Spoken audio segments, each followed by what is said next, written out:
opportunity that we can't pass on.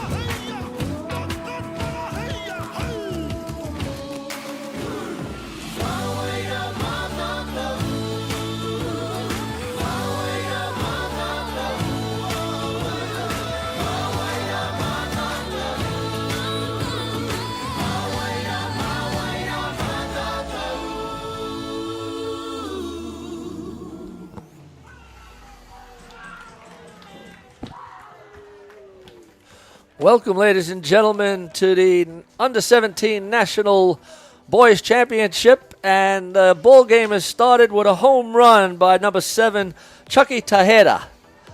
A great way to start the ball game by Canterbury. And I'm joined by Damien Collins. Damien. Thanks, mate. How'd it go? Mate, a big shot to left field, clearing the bases and getting Canterbury a good start here in this ball game. Yeah, beautiful day at Fraser Park. Isn't it just standard? Last game of the day, 5 o'clock game between Southland and Canterbury. Batting now, number 6, Devin Hardy, the center fielder. Good first day here at Fraser. Weather turned on. These boys, both teams, will be looking to finish the first day on a high. Good to see those Jordan 1 cleats in the bat now. Yeah, they're all. Love my shoes, Joe. You I know you love your shoes. And he's even got the matching colours, even better.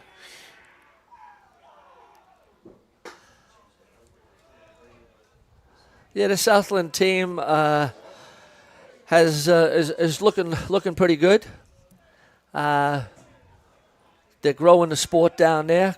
Good to see the under-19 girls down there last weekend. Yeah, absolutely. Ooh. Brody Donald behind the dish, calls the dead ball, batting out of the box. And pretty cool to have 16-year-old Blue behind the dish at the Under-17 Nationals. Absolutely. I mean, you're talking about a development, umpiring, and also this grade being a development grade for the up-and-comers. Yeah, 100%. And he's got some experience there on the bases to help him out. But Brody, I've seen him the last couple of years really come into his own. Really cool to see someone at such a young age take on umpiring. And that ball goes all over the shop with first base. Nickel making that catch. That was Rico Ratu, the second base, for the second out of the inning. Yeah, the pop-ups are going to be challenging at Fraser Park with the wind blowing out. There's wind at Fraser Park. Just a little bit. What? A bit swirling. Bring back the fortress of Fraser. Once we got rid of that corrugated iron fence, started getting a bit breezy in here. Good shot down the middle there. That's going to drop in as a Texas Liga. And Romana Kumaroa has a base hit to open up the inning. There's a name from Canterbury. Yes, it is. Brings up Tyler Rush, the left fielder. Have you seen a couple of the games today, Damien? Unfortunately, I had to pay the mortgage today, Joe. So I got here a little bit late, but I did get to jump in the last game with Bevan Martini and call some of the Franklin Manawatu game. Got to pop over and see Hutt Valley for a little bit before that. But, yeah, getting a bit of FOMO, Joe. I've been the manager of the Hutt Valley side for the last 3 years at Under-17s, and, yeah. Yeah, well, good to see you down at the ballpark. I know you're really involved with your TP club, and that must help give you some of those softball fluffies. Absolutely. But working for Wellington basketball is also a bit of a buzz. Yeah, it's okay. It's not softball, though. It's not. I'm a fan. True. Don't get me wrong, but my passion's the sport for sure. Yeah. And how's the TP club doing? Oh, we're good, mate. Yeah. Yeah, we're good. We both men's and women's went up to Premier 1 this year, so giving that amazing talent that we've got coming through a bit of a pathway. We've got Tyrone Robertson chucking for Hutt Valley this weekend, 15 years old, just made the tournament team, the rest tournament team at the 19s Nationals last week in Pukekohe. So, mate, if we can give strength, and start building around those players like that. Bella Coxon's another one. She's down with the 17s at the moment, but 19s last year. She's last week, sorry. She's the granddaughter of Paul McGann, so she loves pitching, loves it, absolutely loves it. So, if we can, put some pieces around these young ones and keep them in the club, hopefully they'll be the next Sorensen playing for one club for their whole life. No doubt about it. Well, that's what you want. You want loyalty to the club. You see, I had to throw in Cardinals somewhere for you, Joe. Thanks. We had an old motto, if you wanted loyalty, buy a dog. And you have a couple of dogs, don't you? I do indeed. They're 2 German Shepherds. Okay, Tyler Rush just had a base on balls to put first and second. Brings up number 18, Blake Knighton, to first base. You mentioned the under-19 girls down in Invercargill last week at Surrey Park, is it? I had my 19s down there many moons ago. My coach is actually the ground announcer for this one, Robbie Easthope. Okay. Still lifelong friends from my Hutt Valley team there. Yeah, good to see the softball going down south in Invercargill. 100%. And good also to see Hutt Valley coming away with a championship, undefeated throughout the tournament. Yeah, well, I mean, the second last year, and then to go right through the ladder. Very, very cool. And if you didn't actually pay attention, Hutt Valley actually had 4 pitchers in that team, and they were all pretty quality. So it was very cool, and almost a double, mate. Almost a double. No, the boys in Wellington played a hell of a game. Rematch of that epic under-17s game at Pukekohe a couple years ago. Mate, that just went straight down to the bottom of the 7th, 2 out. Bit of a rally to get the dub there for Hutt Valley, but Wellington, umpires for today's game: behind the plate, Brody Donald at first base, Sandra Stega at third base, Eli Sesperance. Eli and Sandy out there looking after Brody. Dribbler to shortstop, makes no mistake of that one. And then we'll get the third out there. Yep, and after a half an inning of play, Canterbury open up their account and lead 1-0.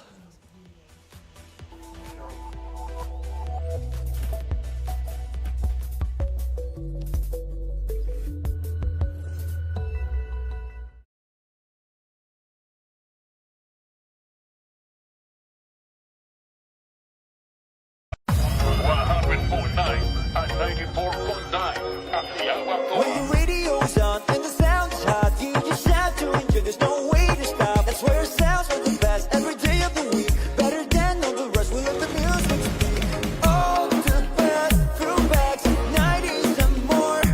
Atiawa Toa. All the best throwbacks.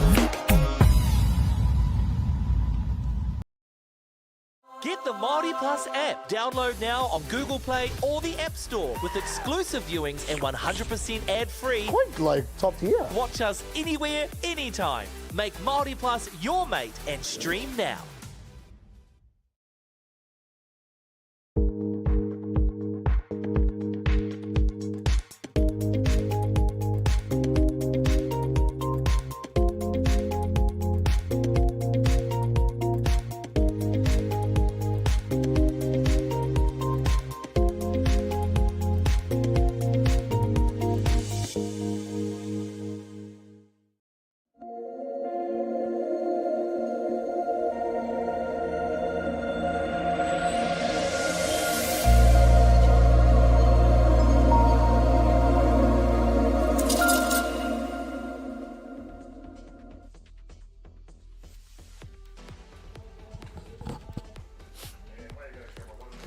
All right, welcome back, everybody, to Sorensen Field, Diamond 1. We're at Fraser Park, home of Hutt Valley Softball, for the Under-17 National Boys Championship.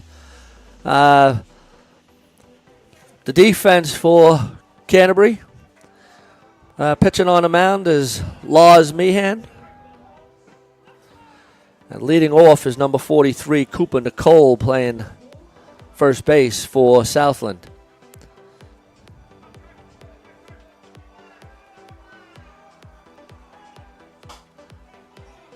Shot up, straight back to the pitcher, who will get an easy out for the first one. Yeah, good pitch by Chucky Tejeda to get the first out. Just pitching up in the zone there, dropping the back shoulder of Nicole to pop it up and give the pitcher, Kaipa, the catch there for the first out. Brings up number 11, Lars Meehan, the pitcher. Oh, pitcher, Joe. Like it. Always good to see a pitcher up the order as well. Yeah. Not just throwing down the order to make it happen. Yeah, at this grade here, the boys are play the field, pitch, hit, run. So they should. And so they should, you're right.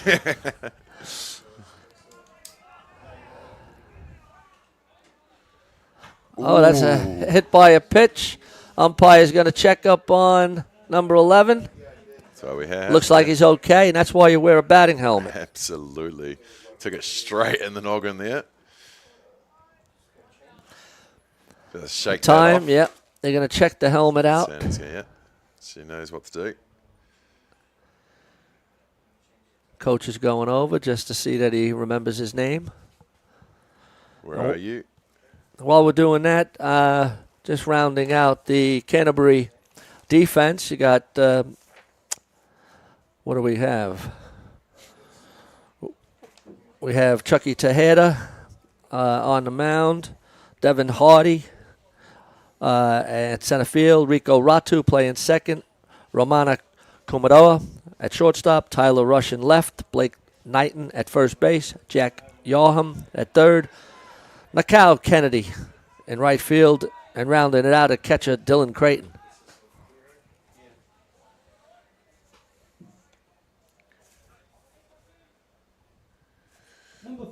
Big jump off first base for Meehan. They'll be looking to claw that first run back off Canterbury.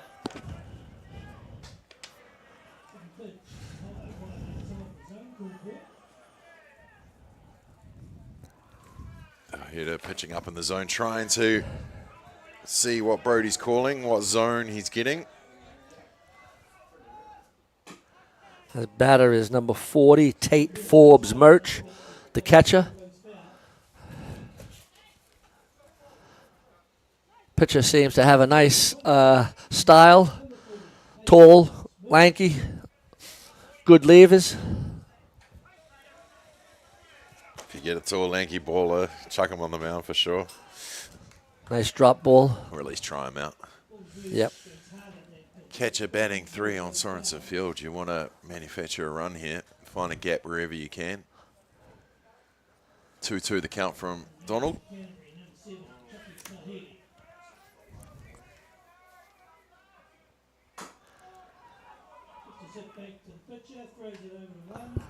Back to Tahiti, who makes the play over to first for the second out, which will move the runner for Southland, get their runner in scoring position with 2 down to hopefully convert. Nice play by the pitcher. You saw him take the ball, set up, yep, and then make a good throw to the first base. Had to leave the ground and use all that height himself. Nice rise ball there, just fouled off. It's definitely using that rise ball. Trying to get them chase. Yeah. Many batters out there love a rise ball. No doubt. Or at least chasing it. Just go up the ladder. Called outside here. Straight through the zone for the called strike. This is number 27, Harrison Shayla, the second base. I was talking to the coach a little while ago for Southland, and he's very excited with this young crop of boys that he's brought up and feeling good about himself. I'm not sure what they did earlier in the day, but yeah, he seemed pretty positive about his team. Oh, very cool. Very cool to see a few of the teams here. It's one of those tournaments that you want to turn up to, and being in the middle of the country, why not? Well, Southland unable to convert that runner onto there, so he's going to be left on as Canterbury get the third out here. We've got one complete. We'll be back at the top of the second.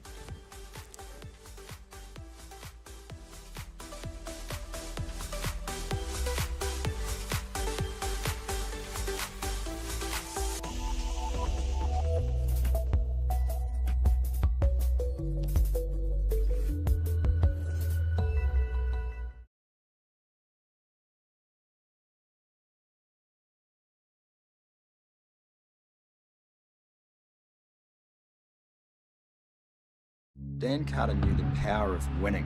Your instincts tell you the sky's different. The flip side of that was the intense pressure. I'd go back to my hotel room and I'd be broken. Dan Carter, a perfect 10. Ki whakaata Māori, me Māori Plus. Okay. Let's go then, eh?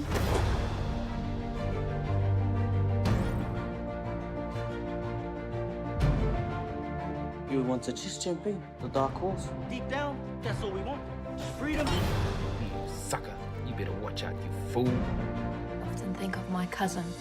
She didn't have anyone. She had us. You're pretty beautiful. Same.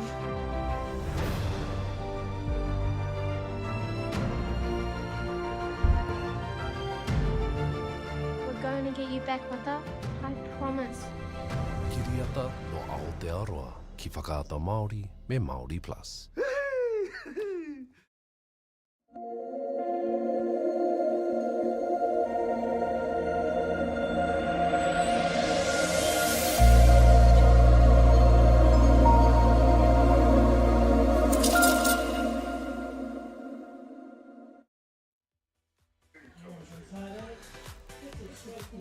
All right, welcome back to the ballpark. Leading off was Jack Yaham, who popped out to the first base for a quick out in the top of the second. Brings up Nikal Kennedy, the right fielder. Gotta love that as a pitcher. First pitch of the innings and popped up straight back to him. Yeah, good start of the innings for the pitcher. Was the pitcher batting as well, wasn't it? And no, he wasn't batting. The pitcher for Canterbury was Chucky Taheda, the leadoff batter, and hit the leadoff home run. Of course. So he's not only a pitcher, but he's a power hitter.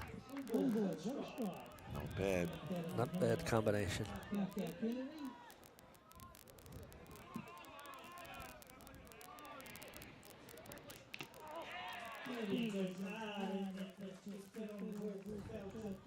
Lars Meehan's throwing the ball over the plate, pretty consistent.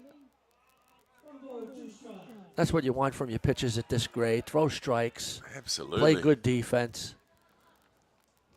Base on balls will be a killer. Oh, yeah. Gets him looking. And he's keeping the ball down low, Damien. Well, Brody Donald, he's calling that zone, so why not keep going to it? If you get in the calls, utilize it. 2 down in the top of the second inning. It brings up Dylan Creighton, the catcher.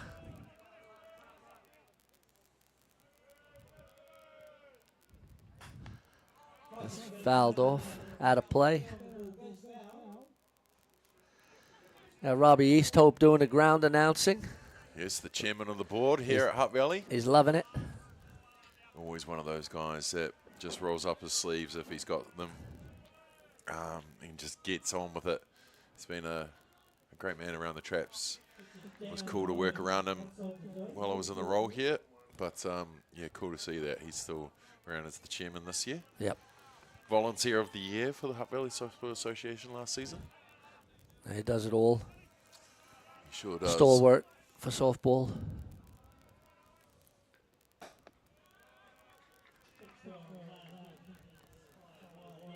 If only his kid was here to do his role. But Scotty Easthope was supposed to be doing the color today, but we wouldn't throw him under we've the bus got an like that. experienced play-by-play commentator, color man Damien with us.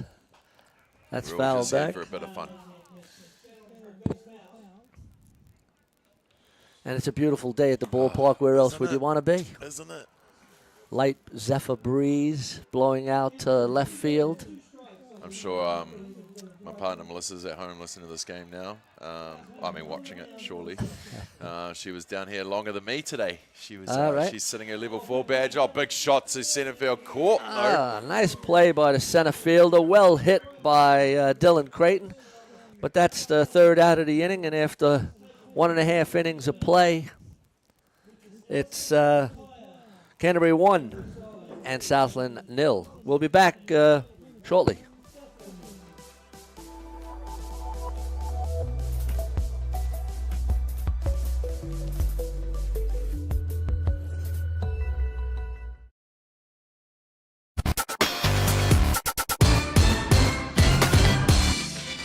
Hi and welcome to Atiawa Toa FM. Kia ora, my name's Hinamo Praise.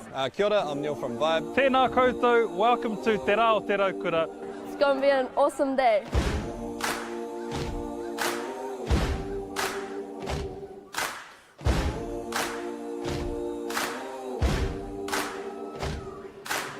This year is the 25th year of Te Rao Te Raukura. Te Rao Te Raukura is a celebration of our people and enjoying summer days. It's a good chance to get together, really. That's a big part of it. It's all whānau friendly. Incredible community event that brings together so many different diverse people. This festival where people just come together, there's a whole lot of awesome kai, a whole lot of awesome entertainment. Peace, love and harmony. The Raukura signifies peace and happiness. It's a Māori proverb that was brought down by our tipuna from a very long time ago. And basically our day Te Rao Te Raukura is all about sharing that love. Aroha nui ki te tangata. Uplifting Lower Hutt and the wider community in general, coming together and just having a whole lot of fun, man. Celebrating all things Wellington, Lower Hutt, the whole region itself. Today is important so that we get to remind ourselves that we need to share the love and care about. How you all doing? Back at the ballpark. Bottom of the second inning. I'm doing fine. Anytime I'm at the ballpark, I'm doing fine. You'll be happy to know when I left the house, Joe, my young fella was wearing his New York Police Department. Yeah, lovely. I'm heading over again in July, so I'll probably have to get him a size 2. Yeah, he's definitely going to need a bigger size. Might get him a New York Fire Department one this time. Get the collection. Get the collection, why not? I like it. Yeah. Yeah, I'm lucky enough to be a granddad also. My son Joe and his partner Anika had a baby boy, turns 1 on Saturday the 18th, Kai Fariso. Kai Wilson Fariso. Wilson's his middle name. Yep. But he's a lot of fun. Lead-off batter, Hayron O'Neill, just gets a base on balls. I can imagine you're loving it, mate. Yeah. But the important question, what everyone's thinking, when's Joe going to play again, mate? Well, he's been a busy boy lately. Now we've got your daughter back. Yeah. Yeah, that's a question we all would like to know. He's probably still in his prime. He's 31 years old. Absolutely. Keeps himself pretty fit. But there's priorities in life. And I understand, Joe, but, we're always here for you, mate. Brings up number 16, Flynn Telfer, the third base. Yeah, I think he'd like to come back and play a little social stuff first just to see. He's been training with Danica a little bit, and showing her a couple of little things. I'm sure it'll be like riding a bike for the Farisos. Yeah. There's always things to work on, that's for sure. Always work on, mate. Such is life. Yep.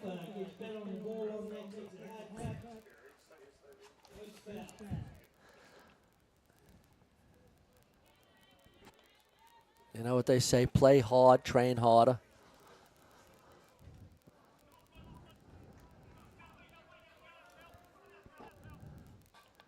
That's foul back. Good battle between Flynn Telfer and Chucky Tejeda.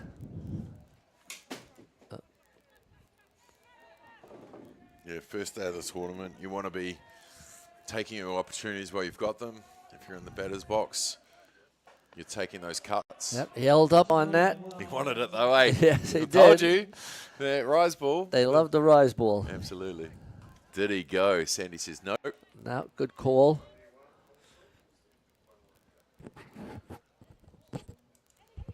Seeing a bit of swag behind the dish here from Brodie Donald, umpiring this game. He's showing a bit of maturity. Yeah, he's enjoying himself for sure. Oh, gets a swing and a miss.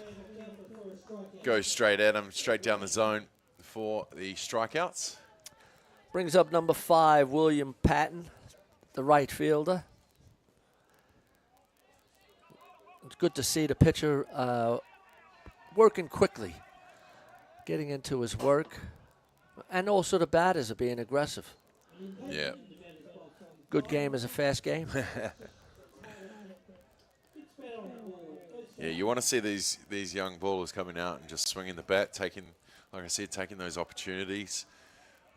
Coaches will be looking at what combinations, what's working, who's turned up to play, really. You know, I mean, you can do everything at club level, but it's a different kettle of fish when you get to put on the colours of your province and go out and represent. And, you know, for a lot of these boys, some of these boys will be their first opportunity getting away from home, representing Canterbury.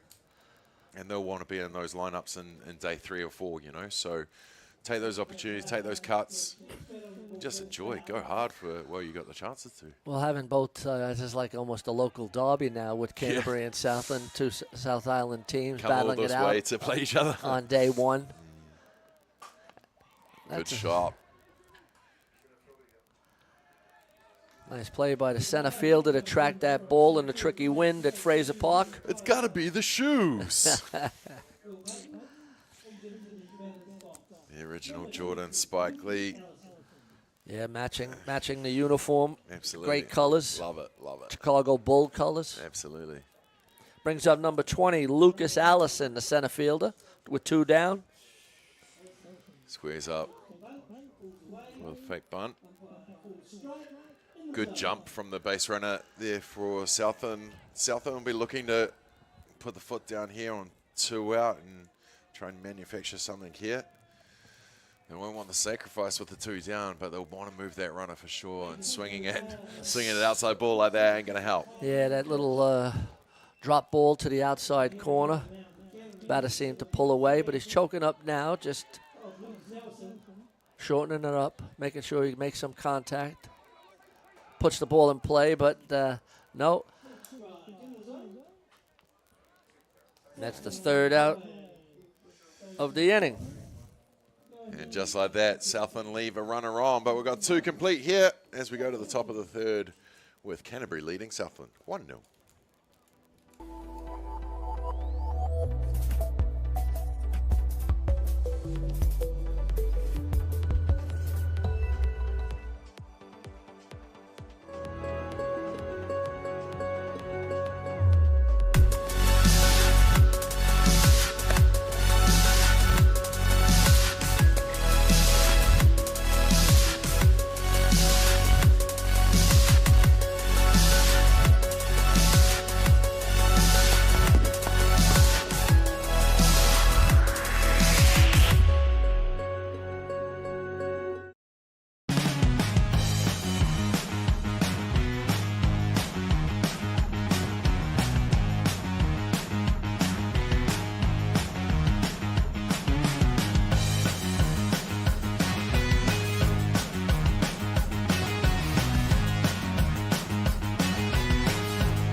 All right, well, here we are back at the ballpark. Chucky Tejeda, the pitcher who had the leadoff home run, is up to bat for the 2nd time.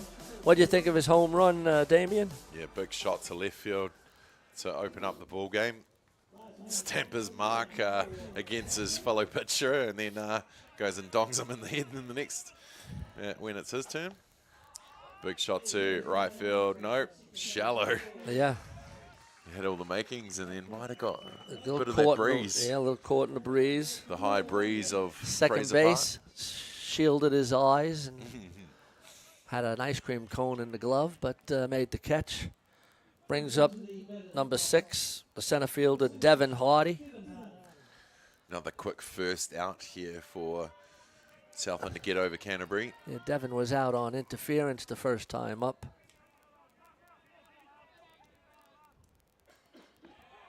Caesar goes straight through the tunnel for the strike called. Yeah, Lars Meehan is really peppering that strike zone.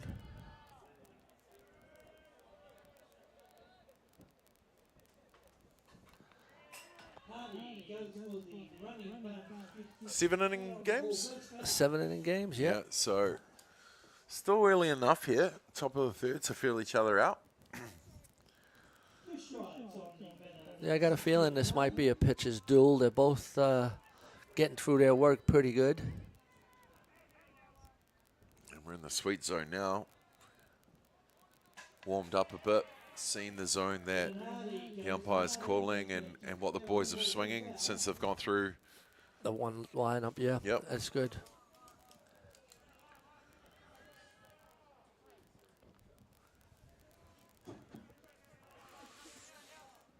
It's good to see so many great players around the ballpark passing on knowledge and coaching, part of these coaching teams, you know, Joe. I mean, it's just awesome to see a lot of them giving back. Well, yeah. We got Tyson Byrne just over there, Yeah, coached the maybe under-19s. Ooh, good curve. Tyson took the Hutt Valley team to the finals this year and just unfortunately came runner-up to Wellington. Too soon, Joe. Always, Too soon. always battling it out, though, Wellington and Hutt Valley. Always a great battle between the two. He won an under-19 tournament last year. Right here, Joe. Wasn't it us behind the... Yes, I think it was. Yeah. So, yeah, he's there around about. He's got a nice team, but he's doing some fantastic coaching. Yeah, you see, look over in that Canterbury dugout and see Stephen Ratu as well. Yep. Yeah. They've done a good job down in Canterbury. Haven't they just? Speaking of Ratu. And there he goes. Rico Ratu to second base. Good, handy young man, this one. His sister was the top batter in the under-19s. Sure was. Kaya Ratu. Just been going from strength to strength, that young lady. Yeah.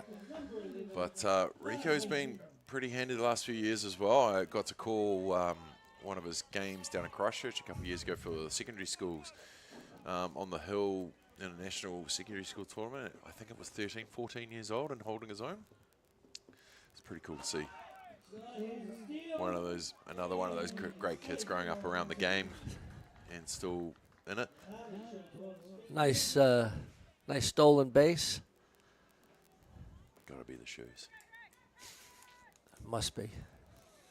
This must just add another step to you. 1 ball, 1 strike. Runner at second in the top of the third. 1 down.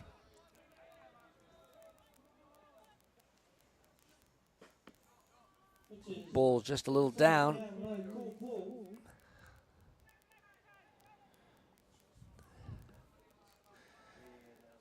Good to see the ballpark full with spectators and fans, family and friends. It took a minute when I got here, Joe, to just walk around for a second, you know, soak it all in, and it's a real cool vibe around here today on day one. We've got the barbecue set up just behind us, a bit of fundraising going on. There's a few food trucks, a couple coffee carts, and you know, it's that stuff of old. You know what I mean? Like that. We're just missing Sam's caravan with the hot chips and hot dogs from way back, you know? Yeah. But, yeah, it's cool to see people turn up and here to enjoy the festivities of this this great age group for the under-17 nationals. Okay, catcher is just going to come and settle the pitcher down a little bit. 2 balls in a row when he was, first couple of innings was all over the strike zone, and now he's just got a little wayward. But it's good to see the catcher just coming in, settling him down. Yeah, just slow down Canterbury a bit. They've got runners on the corner now. Runner at first is put on the oven mitt. Brings up number 4, Romana Kumaroa. Don't know why you'd need a sliding mitt on an artificial turf, but all goods. Yeah, they have all the gear these all days. All the gears, these kids. Goes inside and pops it up to right field.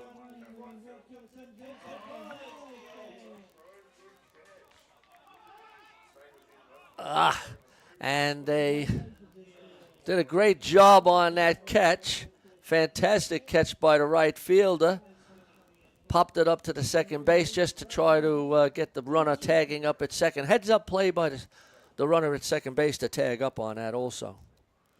Yeah, one thing you'll just see over as the week progresses, these little things, getting that second play in motion, you know, slowing down that. You've made a great catch. You've made all that way to get there. You don't want that runner taking 3 that easy. And now they've got 2 runners in scoring position. Yep, brings up the left fielder, number 5, Tyler Rush, lefty. Gotta love a lefty.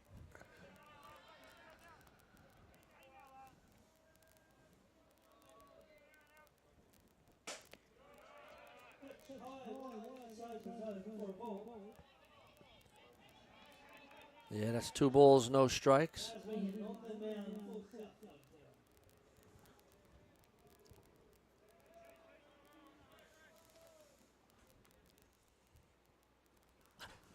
Inside. Ooh. Nearly hit him. Nearly inside. Nearly inside. And it's 3 balls, no strikes. And the Southland pitchers just lost the strike zone a little bit. If you want to come back here, usually on the 3-0, you'll throw a strike down the middle. Usually a batter will leave it, but no, he didn't even get that one. That ball's outside. Just outside. 3 balls, 3 base on balls in this inning. There's two outs. Brings up the first base, number 18, Blake Knighton.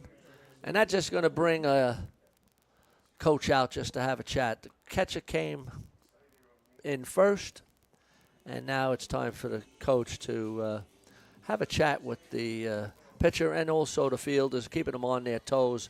There's a force at any base. Yeah, it can be used as a couple reasons. The old defensive conference, you can slow the momentum of Canterbury now they've loaded the bases. But I mean, what we really need to do is our young man in the hill needs to trust the fielders a bit more and just utilise them a bit more. You know, I mean, now it's the perfect time for the any base play. You've got 2 down and you're holding that one to 1 run. So you just want to get this out, just get it dribbling along the ground or a sweet pop up here. Yeah. But you can't give up a walk again.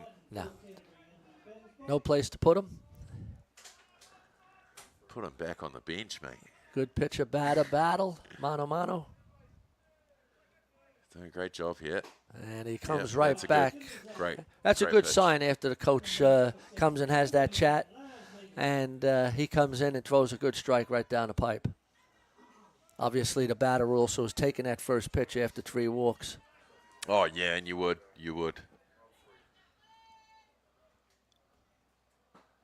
Through the zone again. Yeah. Whatever the coach said might be getting through to the pitcher. He's like, no balls, 2 strikes. If you walk another player, you're swimming back to the South Island.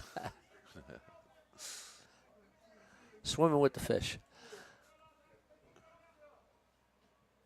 Oh, he held up. Good hold by Blake Knighton. Yeah, he tried to get it up in the zone there, and he did think about it. Yeah, as you do with the rise ball, as you've been saying, at this level. Increase that sight level. That's fouled off. Good swing. Handy camera work there from Kerry Fitzgerald. Yeah, they've done a great job today with the camera work, looking at the ballpark. Pristine. He's done all right, mate. He's done all right. Keep you around, mate. Oh, down third base. He's going to score at 1. They're going to score 1, score 2 on the overthrow. They're not. They are. Oh, the inside the park triple on a bunt. Now, that was a squibbler. I was wondering if it was going to get called off the plate, but it wasn't. Yeah, it did. Had that sound to it, didn't it? And went straight down. But it brings in 3 runs. 4 and a Canterbury goal. How quick can something change, right? Yeah. And you just got to take all those opportunities. That pass ball, scoring the 3 runs, carrying, and sliding into third. And this is what happens at this level also. I mean, although he was going to be safe at first base, third base possibly could have held on to it, was trying to make the play because of not letting a run in. But that's a learning also. Good play by the catcher. Yeah, good hold there. And that's where you were saying, Damien, there's a lot of learnings in this grade. And it's day one, Joe. And it's day one. Like this, like I mentioned earlier, it's a different level from club, but you've got the right pieces around you. You know, these good shot to left field. Oh, and under the glove. Second, rounding, bit of a trip, slide up, stand up. Ooh, I love that one. Nice hit.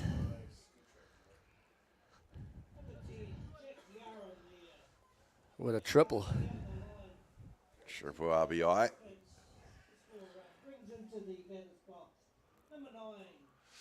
Oh, well, Southland is doing this. They just got to keep on grinding away for that third out here. Yeah. Canterbury scored 4 in this inning. And what seemed to be a pitcher's duel now has just been broken up.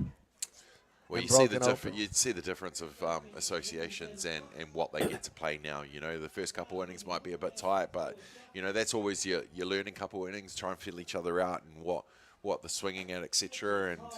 But now, you know, Canterbury showing their class, getting the sticks going. And they've been smooth operators down there for a while now, Canterbury, especially in these age groups coming up. So, yeah, you want to hold them as much as you can. This is Nakai Kennedy, number 9, right fielder, with a big swing. Big swing. Looks at He wants to get into the act. He sees the people hitting. And well, I don't know if you saw the game. Well, yeah, you did just before.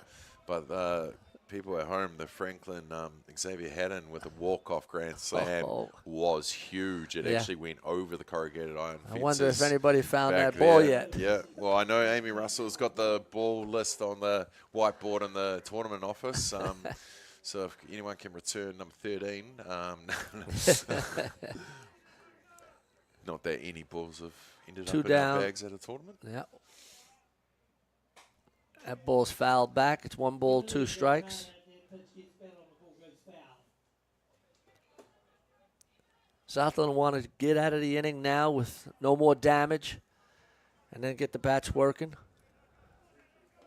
Yeah, 4-run, 2-down rally here for Canterbury. Been through the order. They've seen him a couple times with a couple innings in the bag now. Gets the clips the inside corner for the called strike. Not before Canterbury score 4 runs, and they take the lead after 2.5 innings of play. It's Canterbury 5, Southland 0. Southland coming to bat.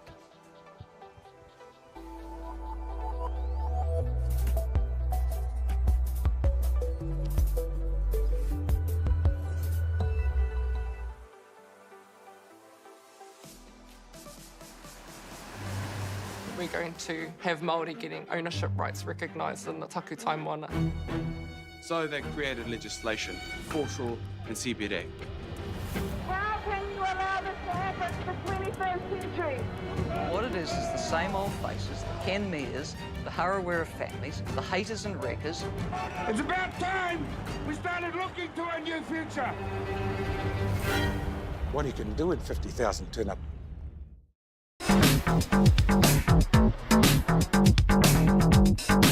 Sometimes virtual reality begs for more reality.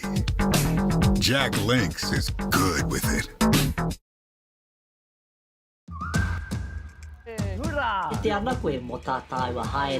Learn pūrākau. Explore te taiao.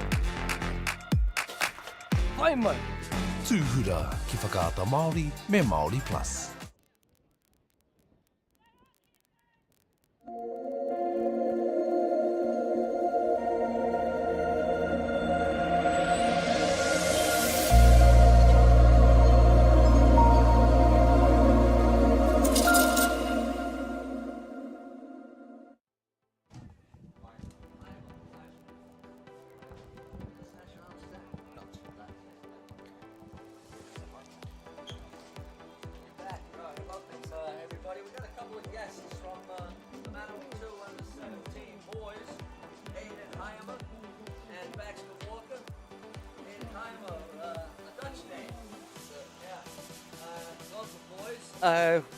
Had a chance to watch you guys in the last game. Well, it's a learning experience for everybody. How did you find it? Oh, at the start we were there for sure and giving Franklin a good run for the money, and then just our intensity and energy kind of dropped off and caused us to lose and just let them bat through us. Yeah. I mean, you definitely were holding the fort down for a while. And what position were you playing, Aiden? I started off in right field. In right field, and then I came into first. Okay, yeah. And how did you find the competition? It's great.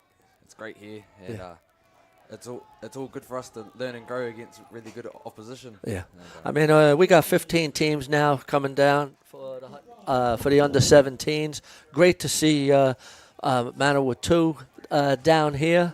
You guys are building a great culture in softball up there. Yeah. And playing a lot of ball up there? Yeah, they've just this year we've started a rangatahi league where it's ages between say 14 to 18 or something, just for the middle ages to get something good. Yeah. With softball, a hardcore softball.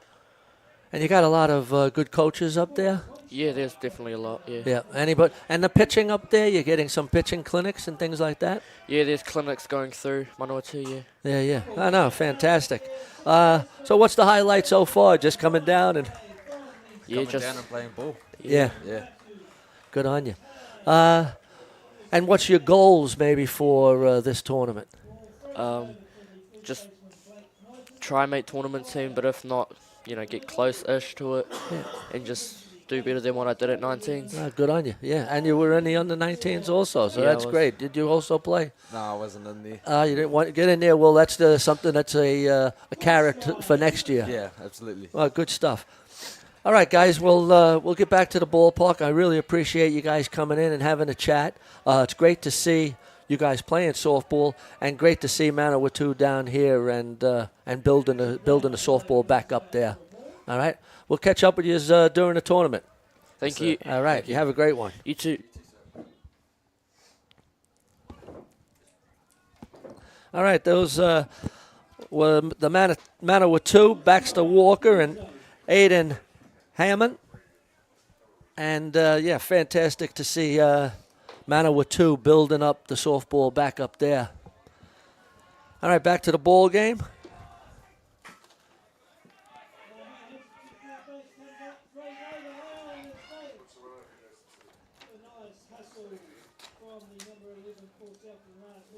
All right, that was Lars Meehan with a little Texas Leaguer ground ball. He's going to get to second base on the throw. Cooper Nicole made the first out of the inning. No. And brings up Tate, Forbes, Merch.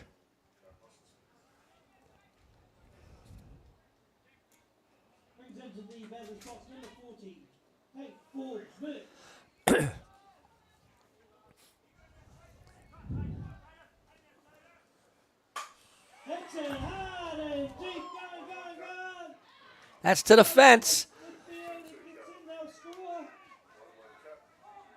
Oh, and Tate Forbes Merch hits a triple to left center field. That brings in Lars Meehan.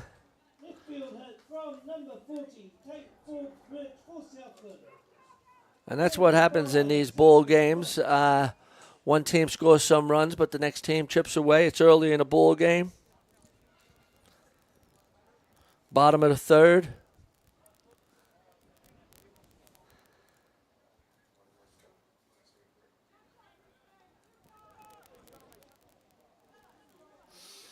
Brings up number 27, Harrison Shayla. Harrison grounded out his first time at bat. Catcher's just going to come in after that big hit and just have a chat with the pitcher just to make sure that they're on the same page. He made that pitch a little bit fat. And Tate Forbes Merch didn't miss it. So one down.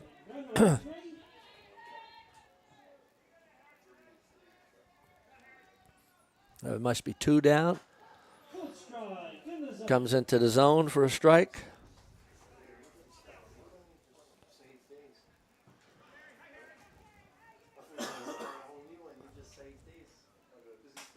That's fouled off. A patch inside. He got around on it pretty quickly.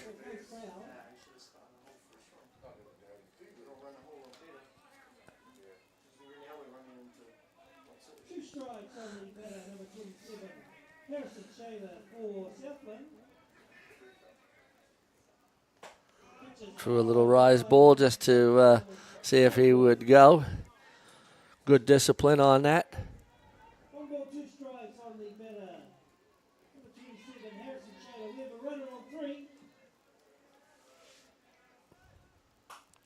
That's fouled off again.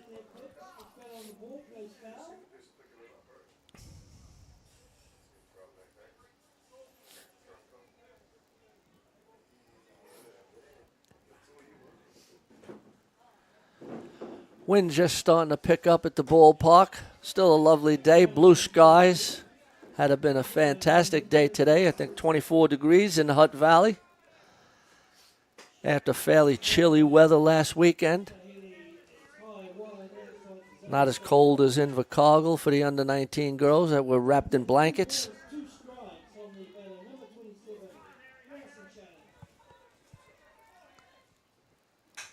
That's fouled off again, so the pitcher is going inside, but Harrison Shayla is going to have nothing to do with that, and he pulls it foul again. And Brody wants another ball.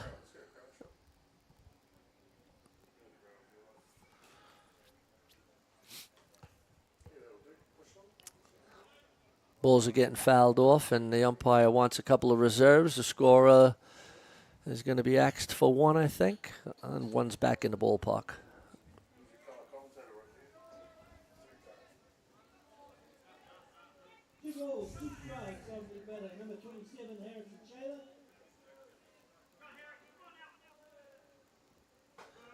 Yeah, went for the rise ball. Good battle between number 27 and Chucky Tejeda, number 7. 3 balls, 2 strikes.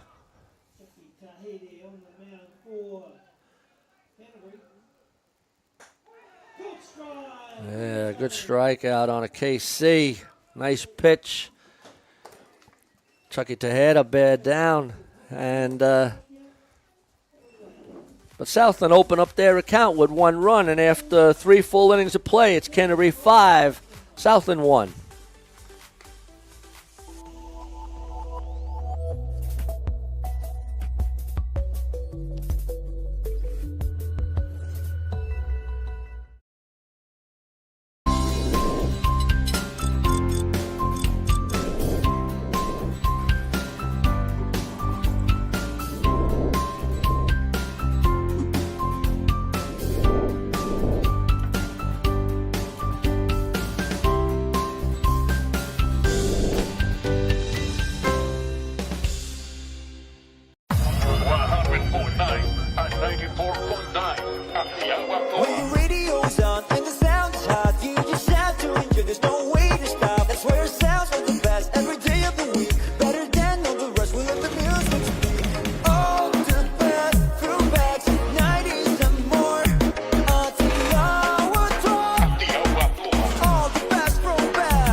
All right, welcome back, everybody, to the ballpark, beyond the dugout. And Fraser Park putting on the weather for us today. Standard. That's a ground ball, fielded nicely, foul by number 11, Dylan Creighton. Brody, the umpire, making sure there's another ball there just in case. So we're in the top of the 4th inning. 5-1 to Canterbury. Welcome back, Damien. Thanks, mate. Thought we lost you there for a little while, but back in action. I thought you would have asked some more questions, mate. I thought they'd be in here longer. No, the Manawatu players, they answered all of the questions, and they're really building a nice thing up there in the Manawatu. Great to see Manawatu down here, but also Southland. And we've got 15 teams in this under 17 grade this year. It's fantastic to see. Yeah, Manawatu got a world-class couple of diamonds there at Calhoun. Remember they did it up for the 2020 Under-18 World Cup or something like that, around that year.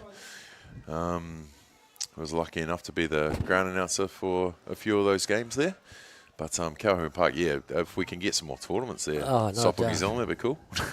Yeah, and I think also when you have a ballpark like that, the players will start to come.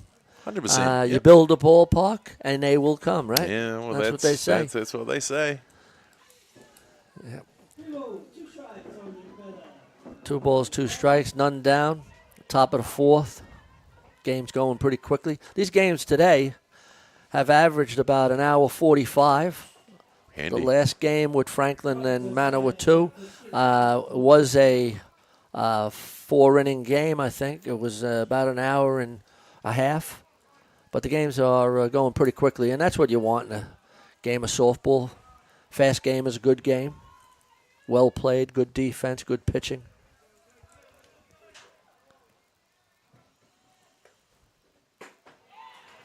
Ooh, he almost threw it down there, didn't he? Yeah, the pitcher just did looking to see where that was, but it did look a little outside. So good eye by the batter, good discipline. Game of angles, mate. Game of angles. Yep. This will bring us up Chucky Tejeda, the pitcher. Had a home run in the 1st inning to open up the account for Canterbury. Wide open stance. Stepping into still in the box there. Yeah, and good to see the umpire being very, what would you say, just he knows what's going on. Yeah, very certain of what he's doing out there. Very assertive, very good word. That's the one. Brody Donald, like I said earlier in the game, only 16 years old, so it's cool to see someone with a bit of passion going through the ranks and from the North Harbour Softball Association. And would he be going for maybe another badge this tournament? Could well be, mate. Could well be. We have also one of ours, Tommy Downs, umpiring at this tournament. It's his first national tournament, so I spoke to Tommy, and he's a little bit nervous, but looking forward to it. What strike zone he got this week? Well, I know what my strike zone looks like. Yeah. Yeah. I hope yours doesn't change as well. No, we try not to. Now, shout out to the officials.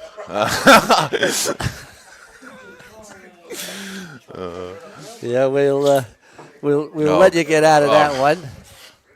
Hey, guess what, Joe? I stopped caring, mate. Now, the umpires do a fantastic job. And there's a lot of them here this week. That's right. You know, there's all giving up 12? their time, yeah. 12 on the list. Some, I see 1 or 2 of them came from the Under-19 tournament, and they're doing this tournament again, so giving up a lot of time. It's 3 balls, 2 strikes on Chucky Tejeda, none down, runner at first. No, we can't do it without them, so do appreciate the ones that put up their hands. Scorers as well. You can't forget the scorers, mate. No, the scorers are also vital. Giselle Bishop, one of our senior ones out there scoring this one.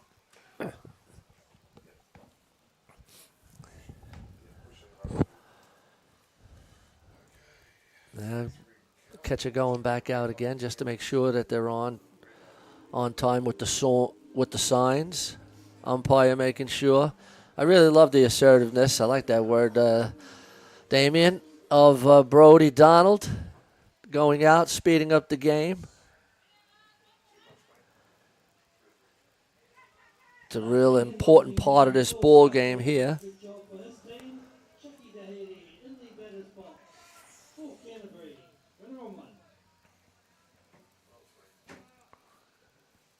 Yeah, they must be doing something right, the Blues, because it's not often on day one you start the last game of the day on time.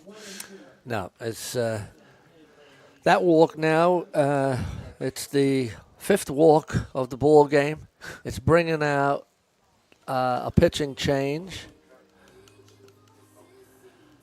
Coach is out. I think he's seen enough just now. Number 1 coming to the mound there, Joe. Who's number 1 is number 1 in the program? Tane O'Neill.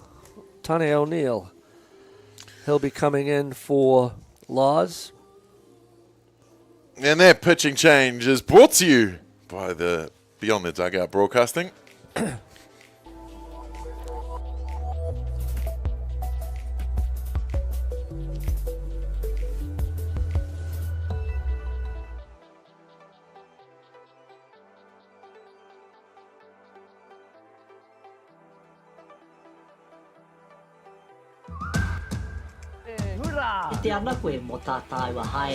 Learn Pūrākau. Explore Te Taiao. Hai mai. Tūhura ki whakaata Māori me Māori Plus.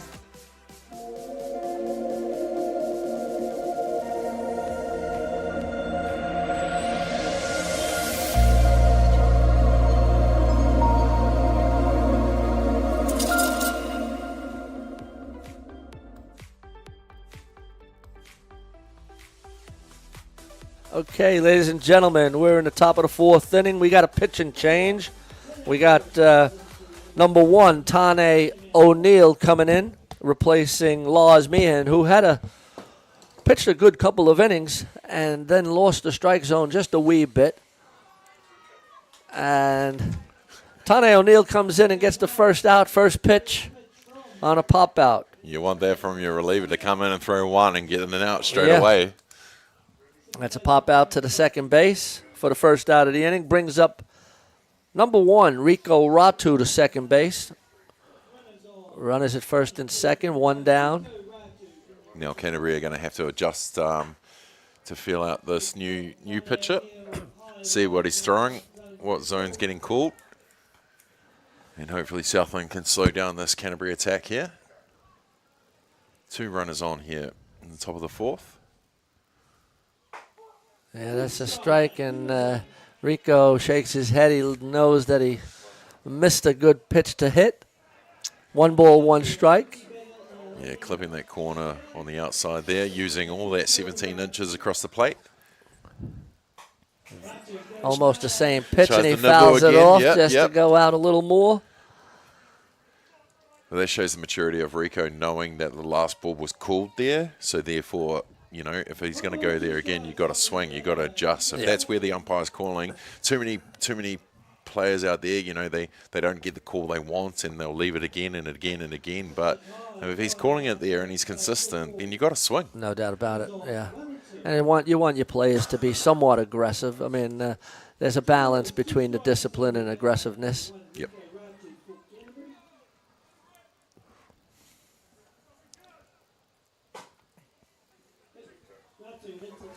Ground ball to the first base. He was going the other way, which is a good piece of hitting, and he moves the runners around the second and third. Yeah, he takes the ball away from the side of the runners, so it gives them third and second pretty easily. And they're going to do the 2-down catcher, I believe. Yes. And they'll bring out Brody will just Rico. double check who's coming back out to run. Yep, it's the last batter. Rico Ratu. And then it brings up number 4, Raumana Kumaroa.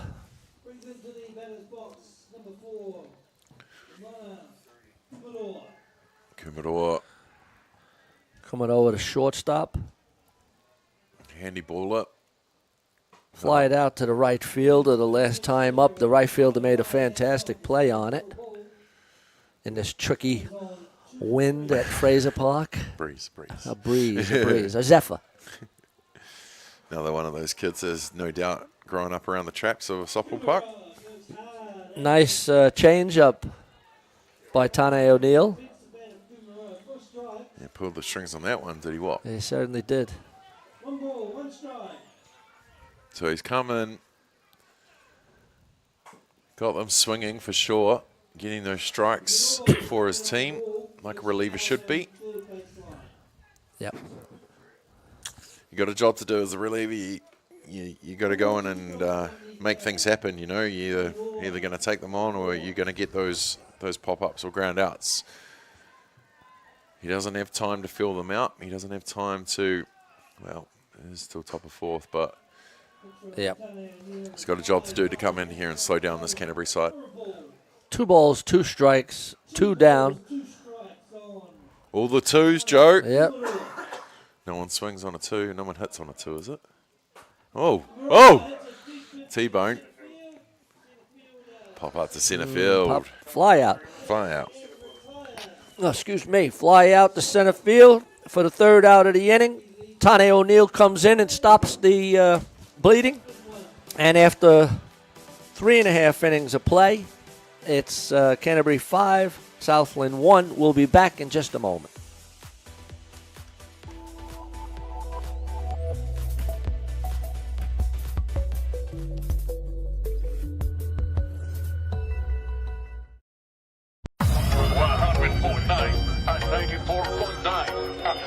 When the radio's on and the sound's hot, you just have to enjoy. There's no way to stop. That's where it sounds like the best every day of the week. Better than all the rest. We let the music speak.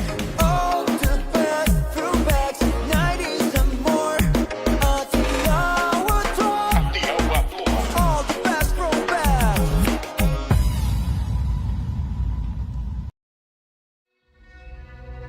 The best secondary school hockey teams battle for the Rankin Cup 2023. All the big schools are here.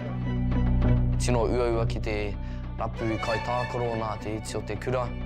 I roto i ngā tau, ai, ko puta i tahi wero, he wero i tā mātou whakamahi te reo. Ko etahi o ngā kai tākaro kua hāmene hia. Ka whakawhiti koe mai i tō tinana ki tō ngākau. Kia toa i te kēmu nei.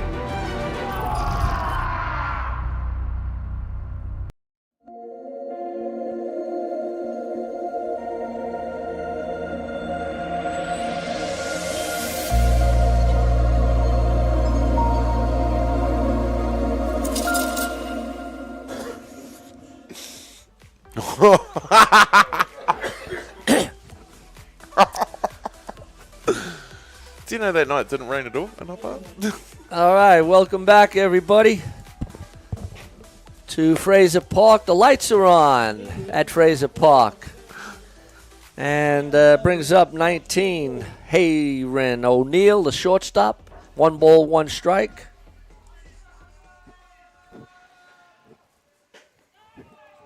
The bottom of the 4th. Canterbury lead 5-1. Big part of the ball game here, Damien. Yeah, you want to change the fortunes here, Southland, get a bit of a roll on, and you know, with O'Neill coming onto the hill and stopping that momentum with none down, couple runners on, and to get those 3 outs, you know, now you need your team to rally behind you and get the sticks going and make something happen. Yep, I mean that's a key. Tane came in and did a great job, stemmed the flow, and now the batters have to get the bats going. Yeah, and they will. Having a hard time tracking these balls down after they're fouled off. Hopefully they're not getting put in anybody's bag. They are numbered. My bag's here if anyone finds any. Oh, just off the glove. Oh, that's a ground ball to the pitcher. Now, they don't normally give pitchers errors on a ground ball, but that one I thought should be fielded. But we'll give Chucky Tejeda a pass on it. It was to his left.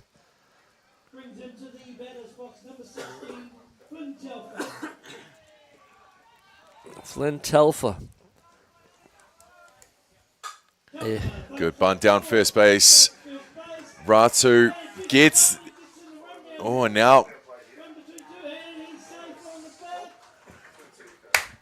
Oh, and they had a little razzle-dazzle. Runner was safe at first. The runner was going from second to third.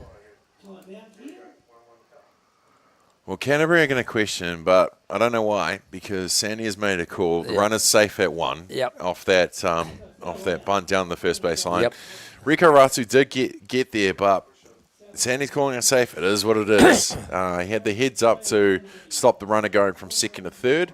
You know, he saw the eyes were on first base, so thought maybe I'll give it a go, but Rico got over in time. So we talk about that momentum. You know, O'Neill comes in, does the job on the hill, and now the first two batters have got on base. None out. You're down by 4 at the bottom of the fourth. You want to start. This is when you want to start clawing back. No doubt. And brings up number 5, William Patton. Runners now at first and second. Southland now answering back.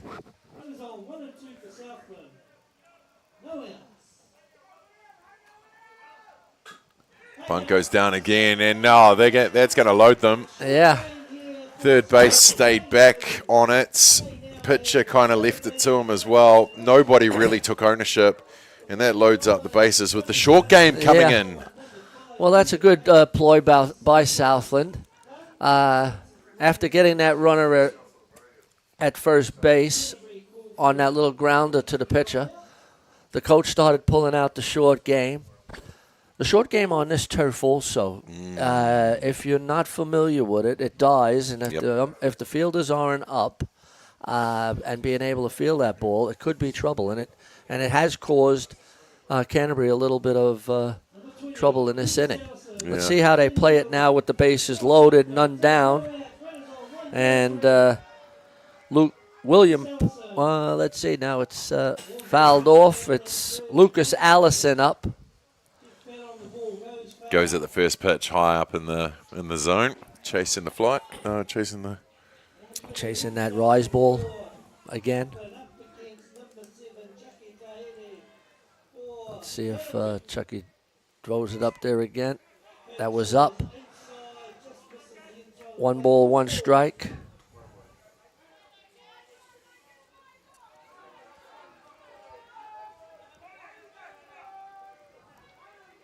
See what a couple of base runners does. That's high. 2 balls, 1 strike. And at this level, you put a little pressure on these youngsters, and it changes the complexion of the ball game. Yeah, absolutely.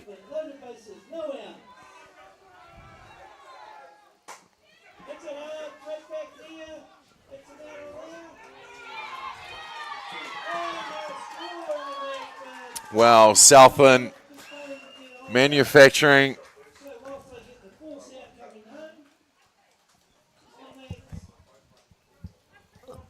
Safe on both runners. The catcher missed the plate on the force.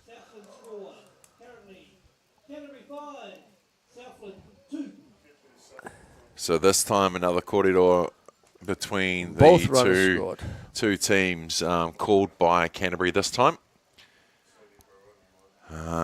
1 out here in the bottom of the fourth. Southland doing exactly what they needed to do here. Put the foot down, be a bit aggressive, move the runners around, and make those runs on the board. They got 3. Happen yourself. Yeah, no, well, Southland scored that 3rd run. The umpire came over to the scorer and scored that run. So there's now 1st and 3rd. It's a 5-3 ball game. And I think there is no outs. No outs. Yeah, no outs. No outs. Runners at first and third. Southland now, just as you said, Damien. The relief pitcher comes in, stems the tide, and Southland comes up and brings the bats. And now we got number 74, Flynn Elder, up.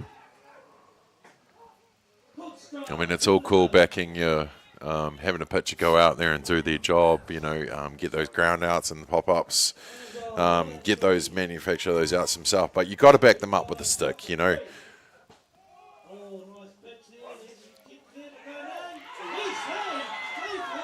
They worked the 1-3 play.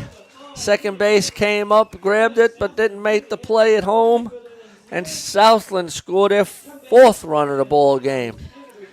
Yeah, Ratu just not taking that second hit. He just launched it straight away, didn't he, as soon as he caught it. And just going off high. There's no way for the catcher to bring it down and make that tag out at home. And just like that, you know, Southland come back and the one in it. And again, you know, we talk about a shift of balance of confidence. Now Southland have it, and now the pitcher for Canterbury's struggling on the hill with Southland getting on top of them. Yeah, none down. Runner at second. 5-4 ball game.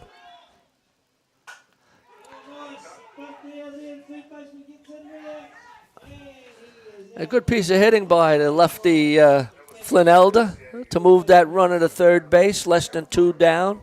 Yeah, with the runner on second, you know, you want to take all the attention away from that runner and just the slow roller down to third base. He did all the work to scoop it up and get it to first, but he had no way that he was going to get it back to third base to get that out, that lead runner. So now Southland have the tying run with 1 down at third base. Yep. Ooh. Big cut. He wanted that one, didn't he? Yes, and that brings up Cooper Nicole, the first base.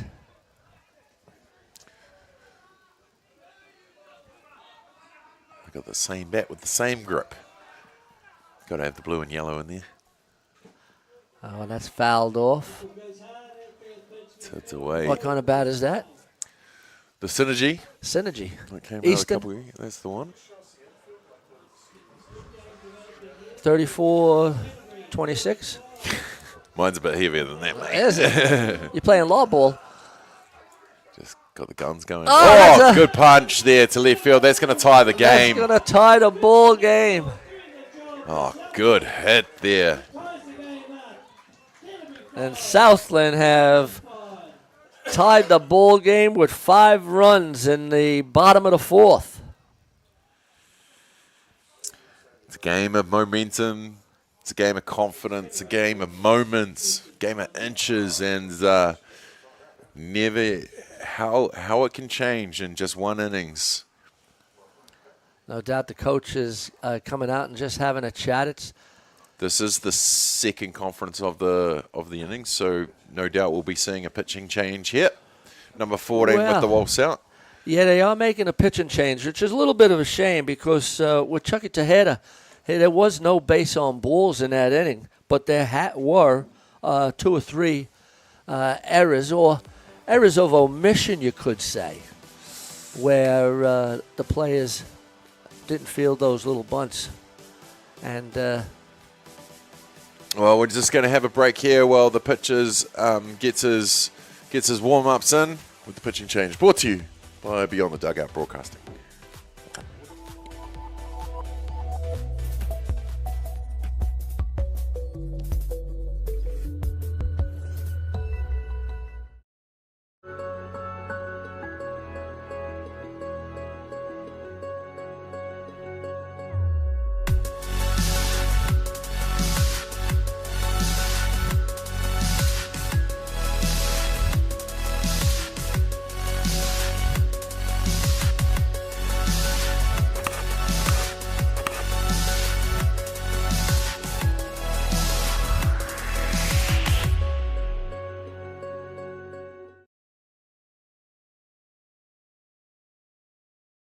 Okay. Let's go then, eh?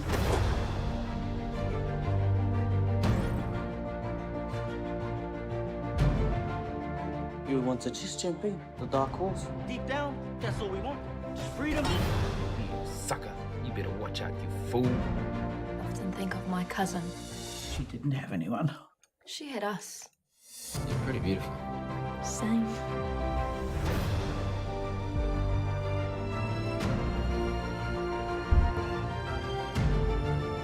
We're going to get you back, Mata. I promise. Kiriata no Aotearoa, ki whakaata Māori me Māori Plus.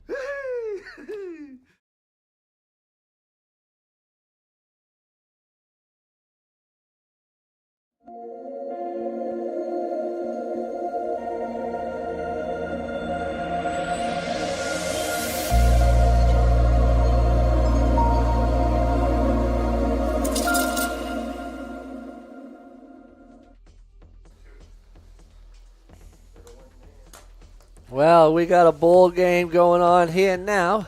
Canterbury and Southland, 5-all. Runner at third base or first base? I think it's at first base. One down, a pitch and change. I think it's number 14, George Smith coming on to relieve Chucky Tahada.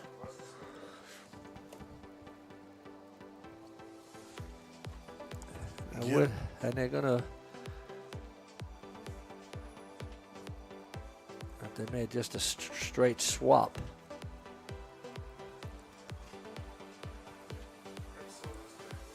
Interesting to see the pitcher giving his first base and third base some ground balls instead of actually getting his arms sorted. Yeah, good point. Good point. You'd think he'd have a few warm-ups. Yeah, he must be ready to go. Kerry Fitzgerald, can you do me a favour, mate? Can you zoom in on those pitching cleats, mate? All right.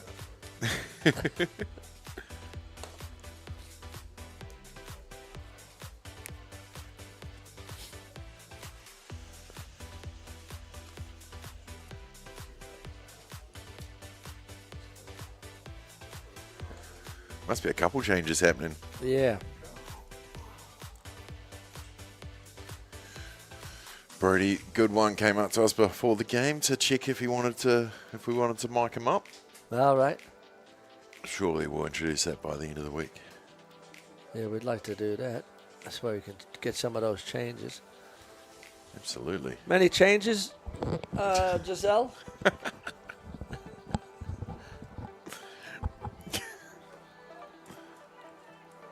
We back. 14. What's that? George Smith on the hill now for Canterbury. Can hopefully stop the momentum of Southland, but Southland really, really in a good zone at the moment. First offering from Smith, not the best. Straight over the glove from the catcher, but yep, George coming Smith. nervous, coming. Well, it was interesting that he didn't warm up. He might have been warming Not really, up did he? on the side of on the side there, but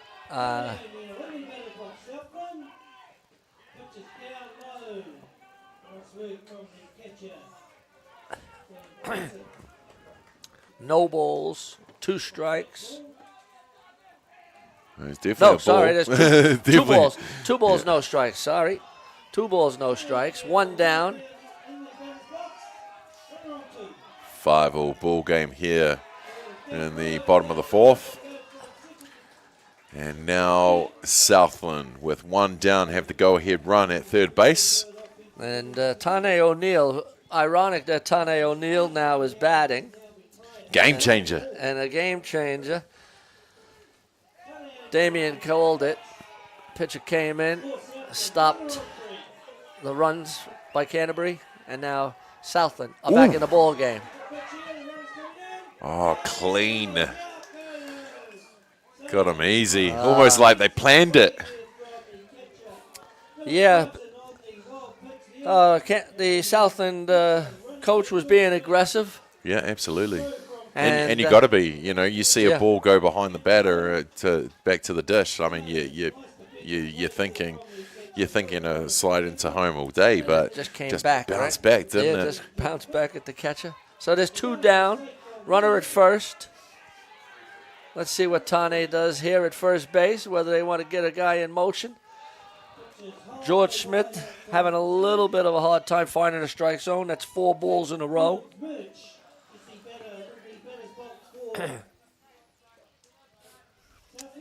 This is the beauty of under 17 softball.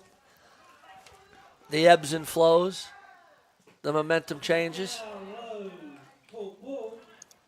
Oh, it's a great thing about our game. It's not over till it's over. Yeah. Well, unless, you know, you're up by Unless 10 it's in the over. first.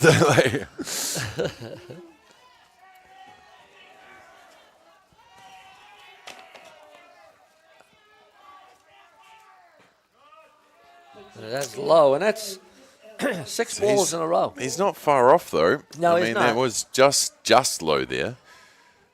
He's just 3 got to balls, calm no down. strikes, yeah. Calm down now and just work with the catcher. You've already got those 2 outs. You just got to get that one.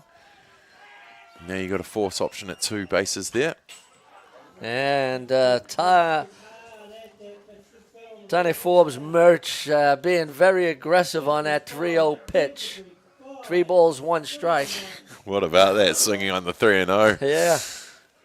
Gotta love it. He had a I mean, his triple. coach won't, but Yep. you know, you gotta love it.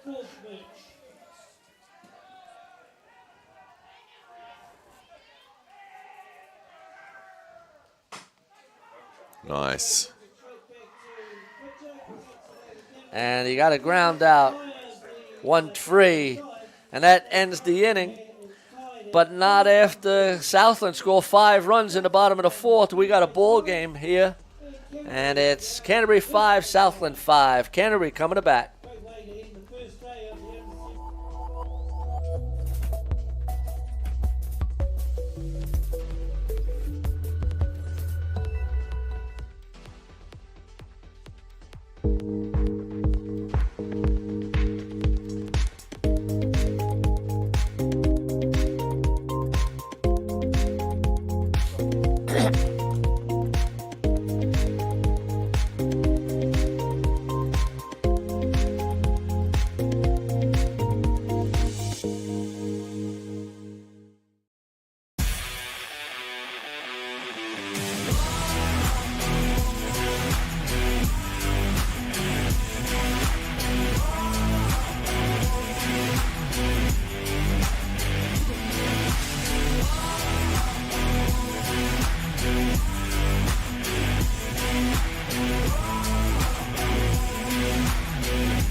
Top of the 5th.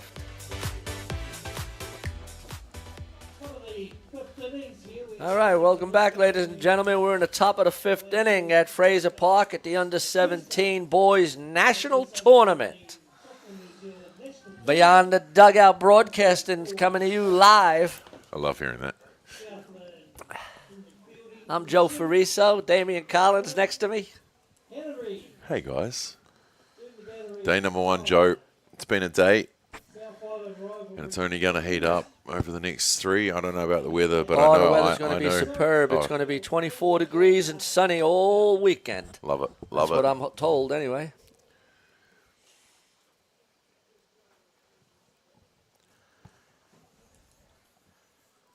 Might be some ugly scores for the pool play over the next day, but once those crossovers happen, you'll start seeing some really even games. Talking about even tight one. Hey, this one's shaping up to be a beauty. 5-all after Canterbury go up 5-0. Southland make a pitch and change. Tane O'Neill stops the runs, and Southland come back and score 5 in the bottom of the 4th. This is my first game back doing the broadcasting this year. Me too. I just got a text from Mrs. F saying that I was a bit rusty, but hopefully I'll get a little practice this weekend. Yeah, it's my first time this season as well, Joe. First time calling a game for Beyond the Dugout Broadcasting. Yeah. Of course, Chopper and I's podcast. Now the new Ballpark Broadcasting. Yeah. We won't get into why we had to rename, we won't do but damn those guys. That's another time. You'll chuck it on podcast. We'll bring it up. Number 5 is William Patton. Well, it brings another opportunity. And this is New Zealand owned. Sure is, my man.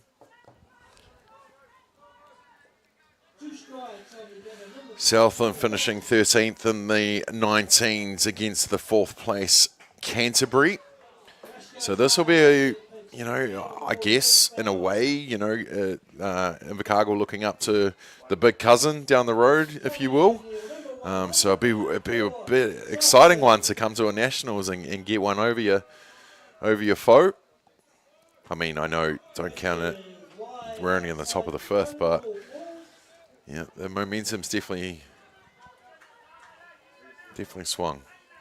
Yeah, Canterbury just started to feel a little uncomfortable that inning.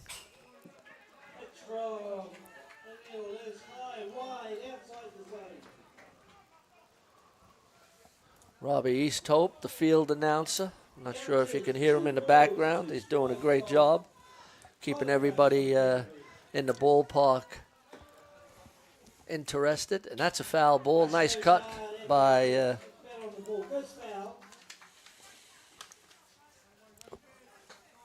William Patton, the right fielder.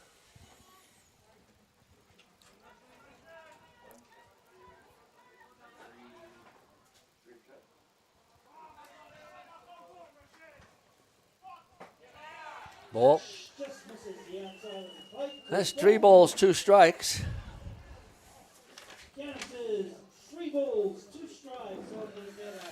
Apologies, that's Tyler Rush, number 5, the left fielder, Tyler Rush. And he swings at an inside pitch. Good pitch by Tane O'Neill to get the first out of the inning. Keeping cool, calm, and collected on the hill is Tane O'Neill. He's coming with a purpose, coming with a job to do. It brings up number 18, Blake Knighton, the first base.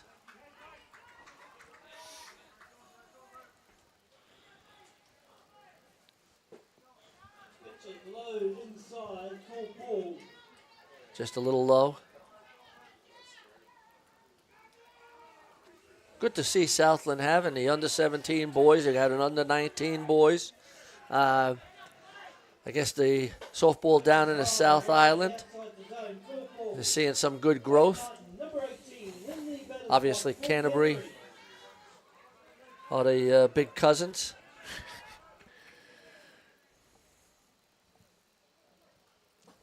Aren't they all cousins down there?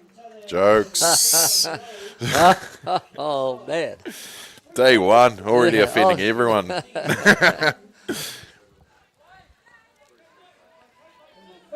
It's been a long day, Damien. Wouldn't be like us to have long days at a tournament, mate. For a cold strike 2. Or was that 1? 1. 3 balls, 1 strike. Apologies. I'm sitting next to my scorer over here. And he's keeping me honest. That's popped up. Shallow center. Ah, what a play!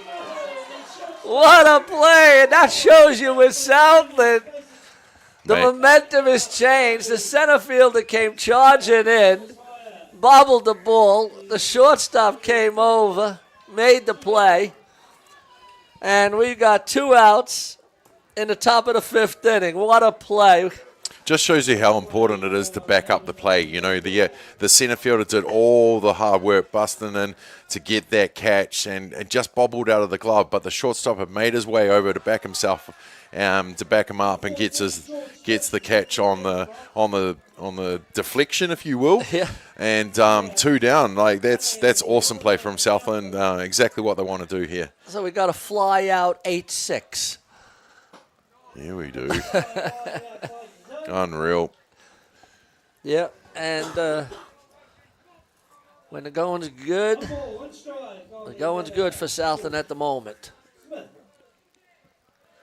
Tane O'Neill. Oh, just off the glove. Couldn't make that play. they don't get it in time, they'll definitely go on the overthrow. And they'll just Elder at first base, just keeping calm, slowing him down. They've already got the 2 outs. Yep. They don't need to go chasing that third just yet. There's a runner at second.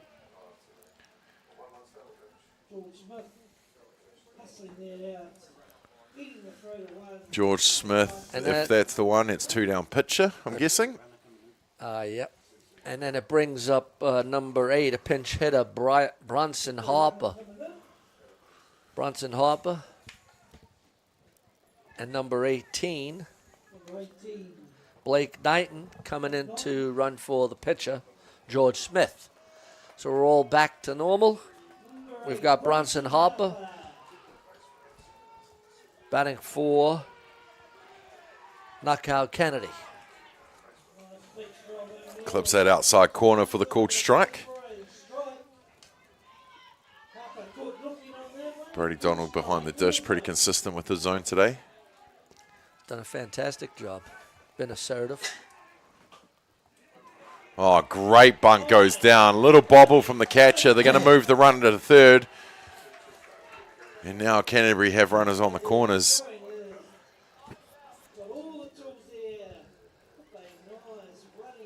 Beautiful bunt. Well, Canterbury now have also played a little bit of the short game. Here was that pop-up there. You'll see on the action replay all the meters that the centre fielder had to make and just lost it out of the glove, but shortstop keeping his eyes on it to get the bobble. The deflection for that second out. Note to salespeople out there, always back it up. Dylan Crichton up now. Runners at first and third. 2 down. He made the catch from left field. Boy, oh boy, we've got plays aplenty. Southland are playing a great defensive game. Super play by the left fielder. Getting their highlight reel for Fly sure. out to 7 for the third out. As you see on the action replay here, Tane O'Neill giving his team some ground outs and some pop-ups. 2 down. And big hit here from centre field. He made the catch from left field. Boy, oh boy, we've got plays up. He made some ground and got the out for the third out to retire the side, leaving 1 runner on. We're going to have a break, Joe. We'll be back. After 5 full innings of play, 4.5 innings of play, it's 5-5. We'll be back in a moment.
We've got a barn burner going here at Fraser Park, Sorensen Field, Diamond number 1. Brought to you by Beyond the Dugout Broadcasting. Beautiful day at Fraser Park. 2 superb gems, defensive plays by Southland in that inning. One by the center fielder, backed up by the shortstop, and then one by the left fielder.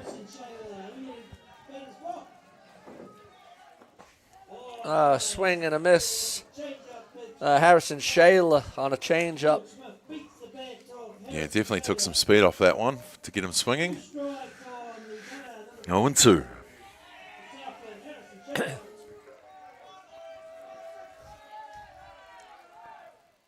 Ooh, good pitch. George Smith came back in that batter and first came in, he was a little erratic, and now he's just now come in and peppered the strike zone. So whatever the coach had maybe mentioned to him.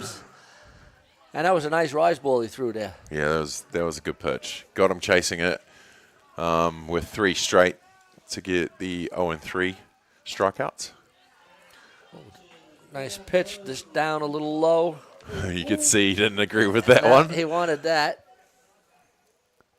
Oh, Brody. He's going to have a quick talk. If you don't agree with my strike zone, mate, can keep it to yourself. Yeah, you. I think that's what he said. I did tell Brody before the game, as I mentioned earlier, he came to get mic'd up, and I said, no, I'm going to tell people what you said today. It may be right, it may be wrong, but I'm going to say what's coming out of your mouth. Brody Donald just wants to make sure that he's not getting any back chat. I like that. Under Assertive. 17s, yep. Oh. The hot corner scoops in, does all the hard work, just can't glove it there by Knighton at first base. And you see here from the replay, the rise bunt down the third base line, scoops it up, the throw on the run, and just unable to take it at first. Yep. Another round ball bunt. Southland may be going to the short game again.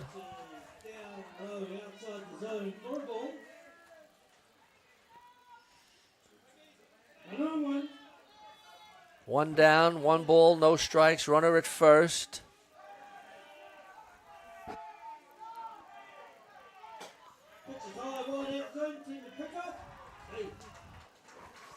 Pick off play. Gotta love confident catchers just throwing the ball, having the confidence in their teammates to let rip. Especially in a 5-5 ball game, pressure's on. Yep. I mean, you're glad you threw it. No, the right fielder didn't move, so you're glad the first base got it. The ball's up. 2 balls, 1 strike. George Smith trying that. 3 balls, no strike, sorry. Oh, I thought it was a strike as well, but George Smith trying that rise again. 3 balls, no strikes.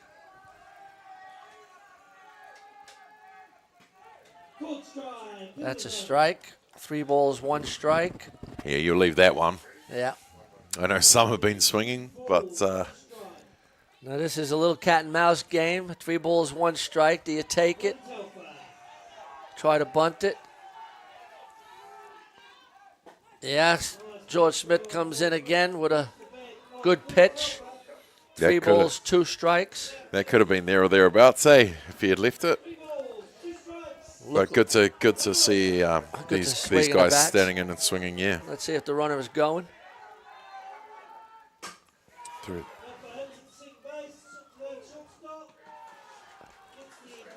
Fielder's choice. Ratu gets the out at second base. They try for the one at first, but that will be the second outs of this bottom of 5th. Yep, brings up number 5, William Patton, the right fielder. William had a base hit on a bunt his last time up, and they played the short game.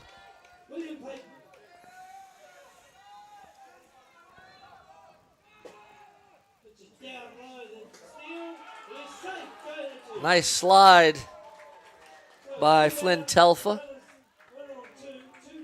Umpire Eli in the spot to see the safe. Good call. 2 outs, runner at second. Southland want to convert here. Like everyone does when you get the base runners on, you don't want to be leaving the runners in scoring position, especially.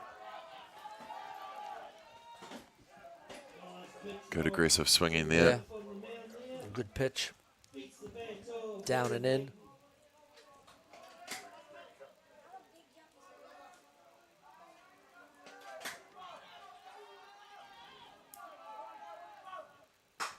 That's popped up. He makes the catch on that little tricky fly ball.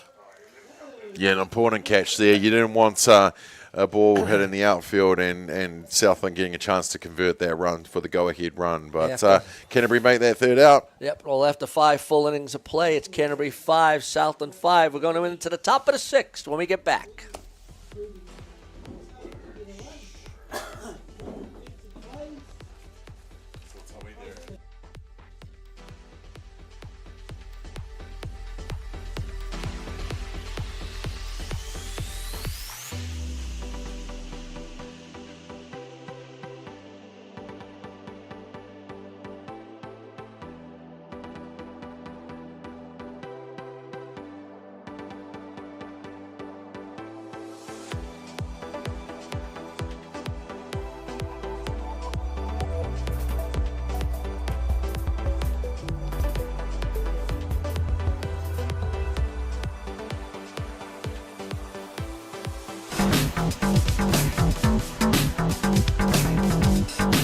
Sometimes virtual reality begs for more reality.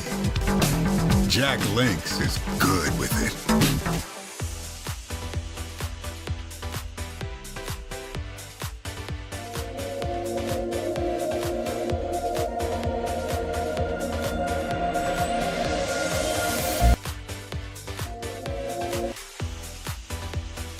Okay, we're back at Fraser Park in the top of the 6th inning. Chucky Tejeda coming back into bat for George Smith. Just seen the replay from the last innings. We got to always back up your bro. Bounces off the glove and the shortstop gets it. Yeah, I mean, there was some speculation that it bounced off the glove, the head, and then was caught by the shortstop. The Falcon call was made, and we get to slow it down to confirm it wasn't.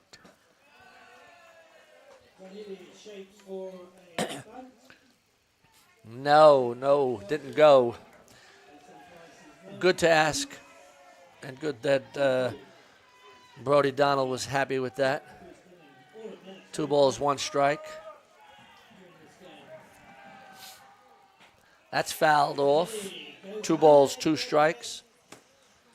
Top of the 6th inning, Damien. Who would have thought when it was 5-0 Canterbury? Well, you know, like I mentioned in those early innings, you know, you see the difference between the two associations. Sometimes the higher association, you know, Canterbury's one of the main 4 now, isn't it? 5 associations now. And, yeah, the team from Invercargill are stepping up for sure behind their pitcher, Tane O'Neill, who's come into this game and just completely changed the momentum to keep them, and their batters have responded, you know. So the team's just playing as a team now. It's really good to see. Yep, and it brings up Devin Hardy, the center fielder. Made the catch in the last inning. He's been pretty handy at center field.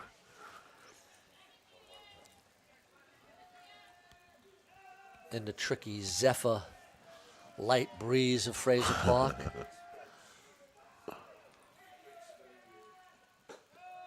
Squares brings in the infield. 1 ball, 1 strike, 1 down, top of the 6th. Nice cleats. New Balance. I know you like your, what do you call them? The ones in the batter's box, if you want to zoom in there, Kerry. You want to zoom in on the... Jordan 1 mids, I think. The mids. No, not those ones. You have a pair of those? I have a couple pairs of those. The red and black? Nah, not red and black. That's a little up. Ooh. Angles. Nice. Angles. Nice little rise ball. Good call. 3 balls, 1 strike. 1 down. Tani Barron down. That's a swing on a beautiful pitch. Yeah, that was a great pitch there. 3 balls, 2 strikes. Looked like he took a little off it.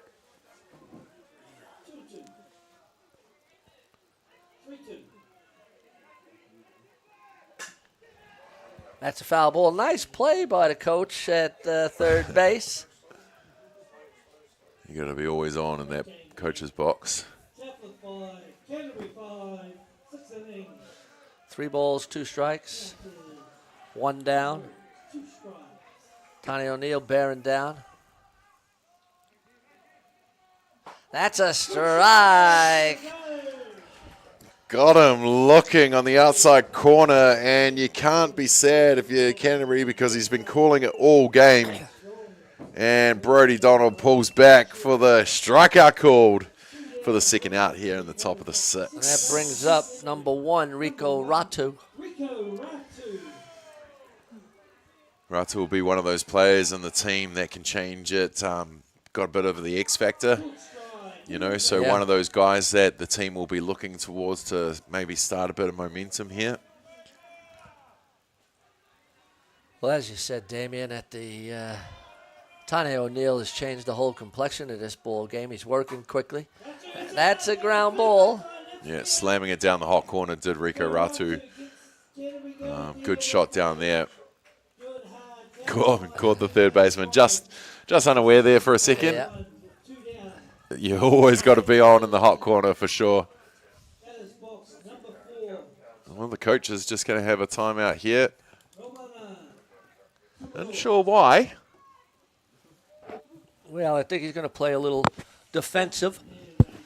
Want to make sure that the infield knows. I'm sure that Rico Ratu is going to possibly look at stealing a base and get into scoring position. But you know, 2 out.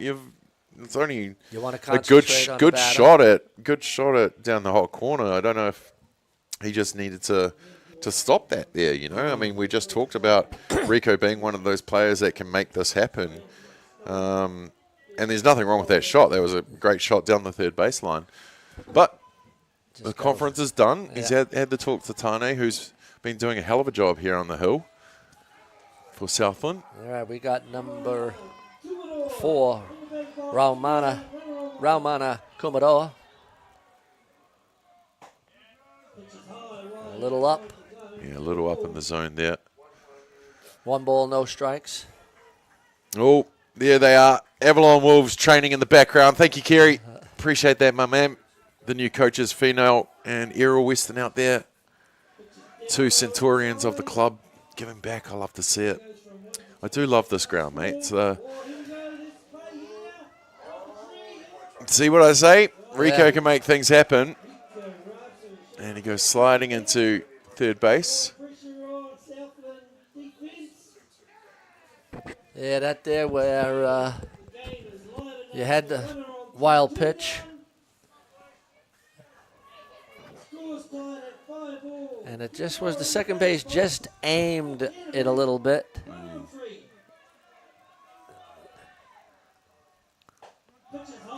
Just keep calm out there, young fella. Yep. So the runner was at first, is now at third. Crucial part of the ball game.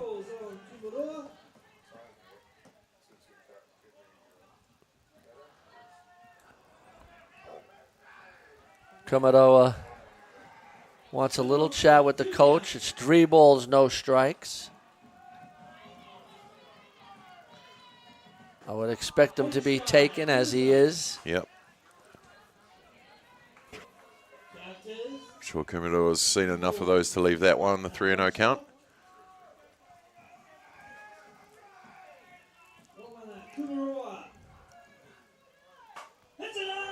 It's a hard to left base field. hit.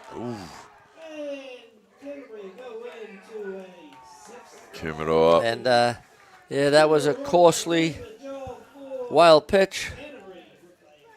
And then the throw, errant throw to get him at third, and then the single scores him. So Canterbury in the top of the 6th take a 1-run lead, and it brings up number 5, Tyler Rush, the left fielder. Canterbury had to work for that one. They did. But that gives them the go-ahead in the top of the 6th here. O'Neill comes back to get a strike on that one.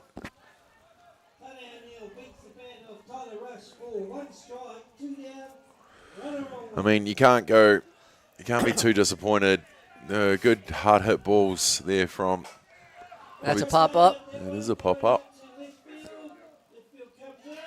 Almost lost it in the sun. Yeah, it was a nice play. The left fielders made some good plays today, and left field obviously with the sun and that light zephyr, but that ends the inning. But not after Canterbury take a 1-run lead, and after 5.5 innings of play, it's Canterbury 6, Southland 5. We'll be back after a word from our announcers.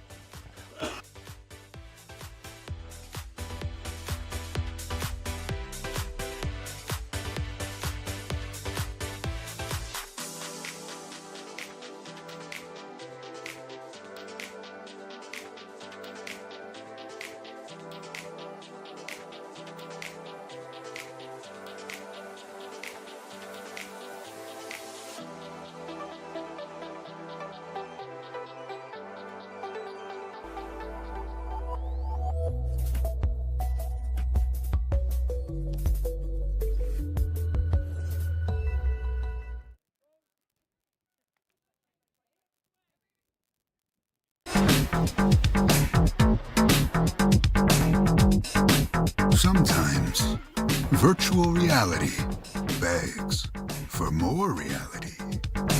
Jack Lynx is good with it.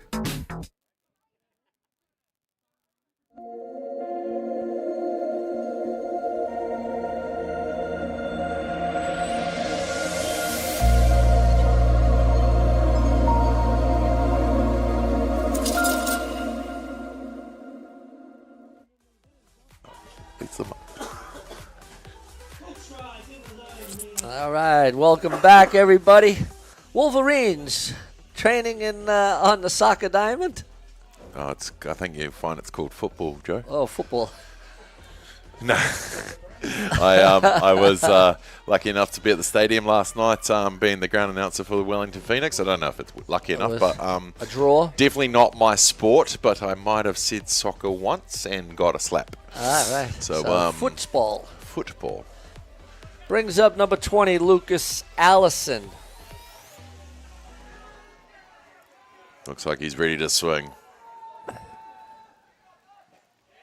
1 ball, 1 strike. George Smith, the relief pitcher here for Canterbury, coming in the last couple innings.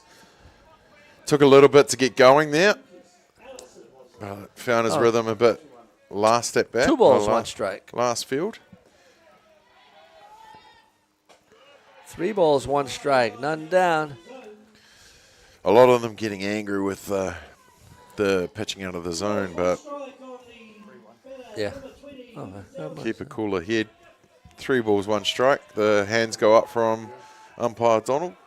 There you go. Strike. Clips the knees there across. Clips the knees, no doubt.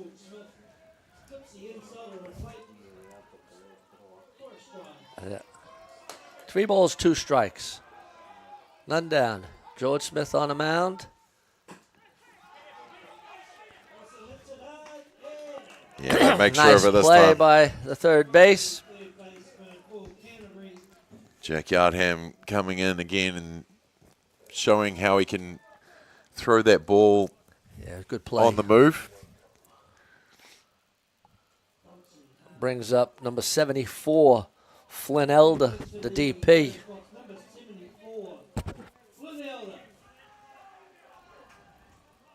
Oh, just aggressive back slapping with the bat there. Look at him slam it on his back left shoulder.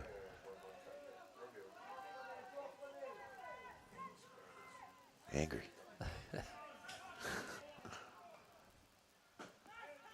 You leave That's that outside. 2 balls, no strikes. Under 17 boys.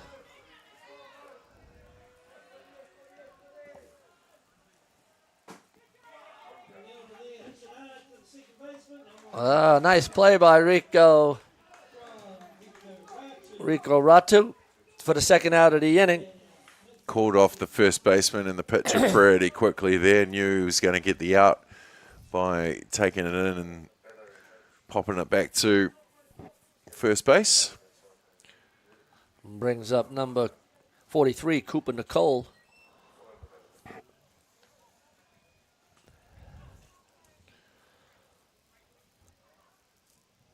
Cooper had a base hit in that big inning for Southland.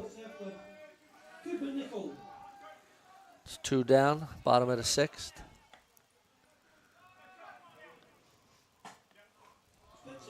Outside.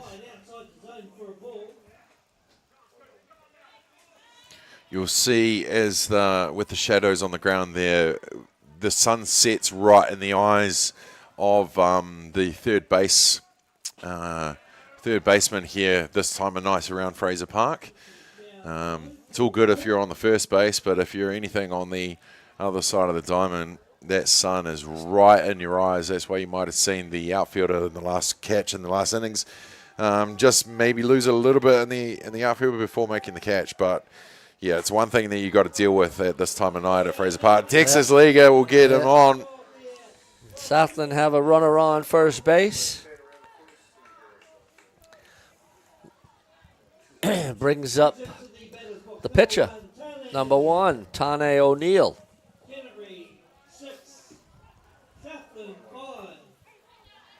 2 down. It'll be interesting to see if they put Cooper in motion. Bottom of the 6th here, you're down by 1. You want to take every opportunity. 2 outs. They're sending him for short. Eli in position to call him out on the tag. You got to do it though, Joe? Oh, no doubt about it. It was a bang-bang play. The catcher made a perfect throw on the right side of the bag. Here it is. Good pitch as well. Yeah, that was a good pitch, but here's the throw. And right on the money. Beautiful tag by the shortstop. Great call by the umpire for the 3rd out of the inning. And after 6 full innings of play, it's Canterbury 6, Southland 5. Top of the 7th coming up. We'll be back after a word from our sponsors. Let's go.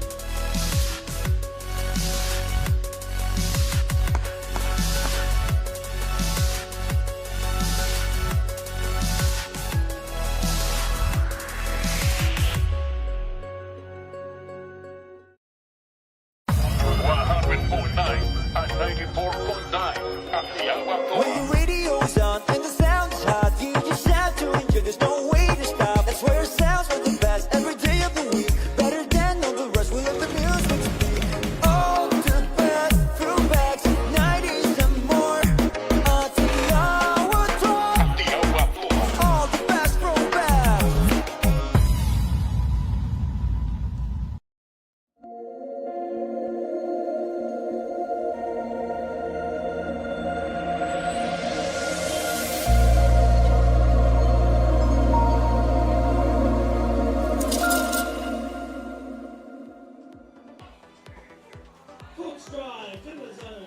All right, here we are. Welcome back, everybody. Top of the 7th inning. We got a pinch hitter, number 12, Rios Acefo Stowers.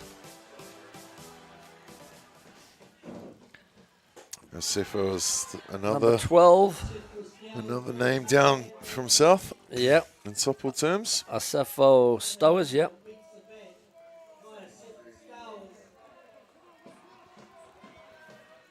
Top of the 7th, Joe. Let's go. That's a ball. O'Neill. Yeah, well. Still got a smile on his face. Good to see. No doubt. Only 1 run. 1 ball, 2 strikes on Acefo Stowers. Slam back to him. Shortstop. Ow, comes in, nice scoops it play up, by and gets the it in time. Wow. That's a bang-bang play, and it was a great play by the shortstop. Just trickled off the pitcher's glove. Shortstop came in, threw to first, and a bang-bang first out of the inning for Southland. Oh, Southland came out. They said to each other, we only need 3 outs, and then we got to get to our last bats. And that is a hell of a start here in the top of the first. Brings up George Smith. He switched with Chucky Tejada, the opening pitcher. And Canterbury made a few changes. Popped George in that part of the lineup. That's a ball. 2 balls, no strikes. Southland want to keep the ball game right here and give themselves a chance with only 1 run down. And they've got to keep on doing what works, you know. Get those ground out, get those pop-ups that Tane's been throwing in there. Just get back to your zone, young fella. 3 balls, no strikes.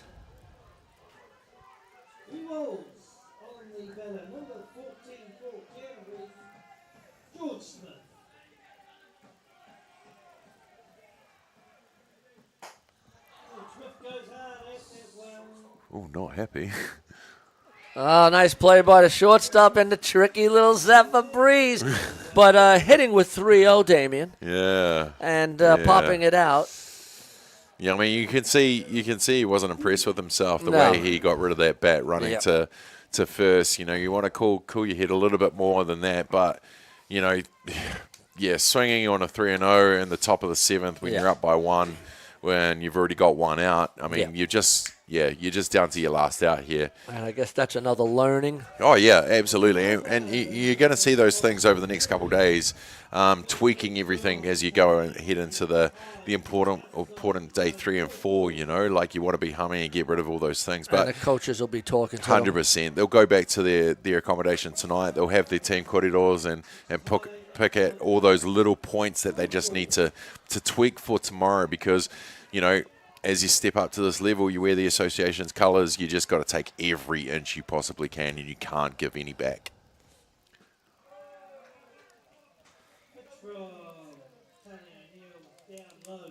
Three balls, no strikes again.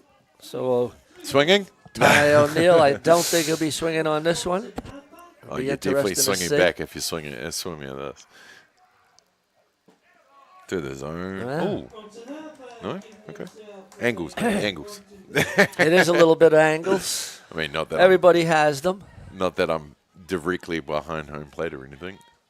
I literally am. Bryden Donald, you know, might have had a lesson or two from Tommy Downs.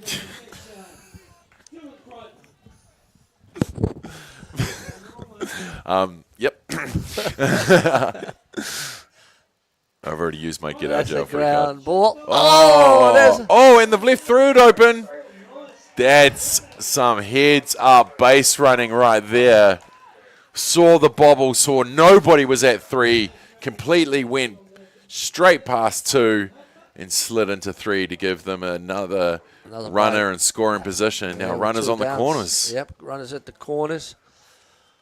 The catcher's stepping up and making something happen with the hard hit shot to the shortstop, and I mean, if that ball had gone to glove, you'd be pretty confident that with the way he's played at shortstop that he'd make that play, Telfer, but He's made. Sorry, Neil. Yeah, he made the shortstop made 2 beautiful plays. Yeah. 6-3 ground ball, pop out to 6, and then now Chucky Tejeda is going to be coming back up. They flipped the line up, and they got Tejeda's back up. So Smith was in here somewhere, and Chucky Tejeda is back up. And let's see what happens here. 1st and 3rd, 2 runners down.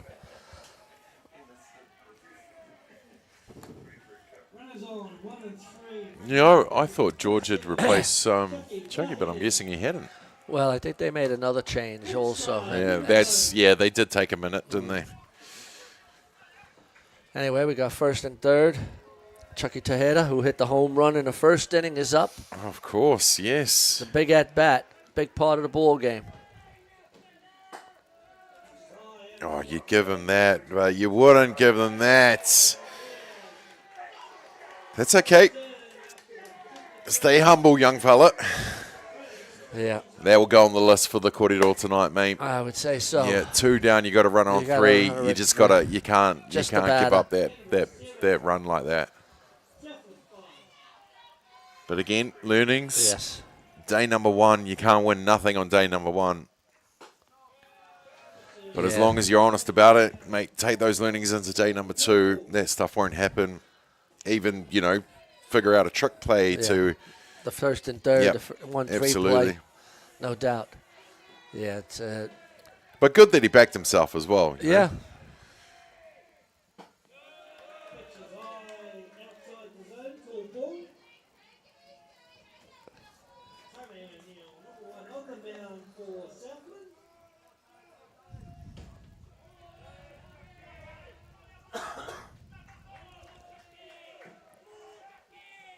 Ooh. That brings up Devin Hardy. There's nothing wrong with that walk. That puts them in a position to get the force at 3, 2, or 1 for that third out. But you don't want to give them any more. Tane O'Neill done a hell of a job on the hill as he's come into this game. But Canterbury just showing a bit of class here to just keep on going. Yeah. This is Devin Hardy. Down the zone. Shortstop makes sure of that nice one. Play. Nice play by the shortstop there. But not before Canterbury had an insurance run. And after 6.5 innings of play, it's Canterbury 7, Southland 5. We're going into the bottom of the 7th.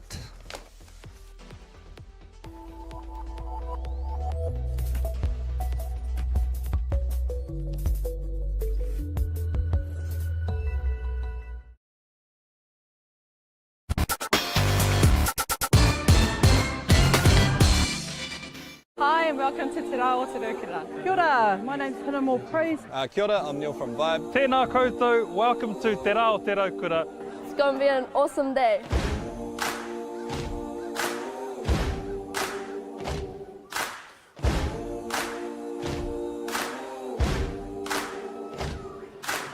This year is the 25th year of Te Rao Te Raukura. Te Rao Te Raukura is a celebration of our people and enjoying summer days.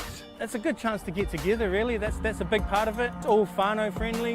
Incredible community event that brings together so many different diverse people. This festival where people just come together, there's a whole lot of awesome kai, a whole lot of awesome entertainment. Peace, love and harmony. The Raukura signifies peace and happiness. It's a Māori proverb that was brought down by our tipuna from a very long time ago. And basically our day, Te Rao Te Raukura, is all about sharing that love. Aroha nui ki te tangata.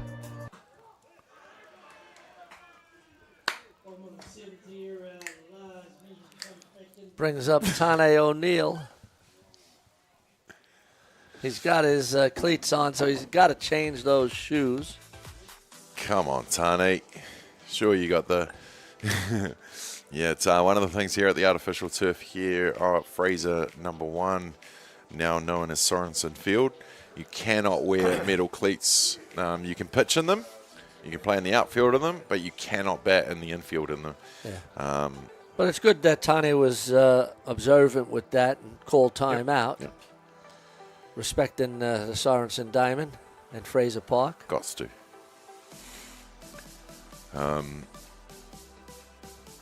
Yeah, wouldn't happen with the lime turf though. Just get on with it. I'm old school. I don't like the artificial, but that's just me. We've had it's been good. It gets games in from time to time. Sometimes.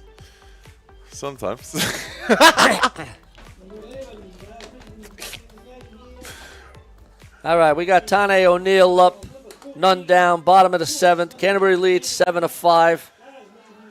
Bottom Here we go. of the 7th. Let's go. 2 runs in it.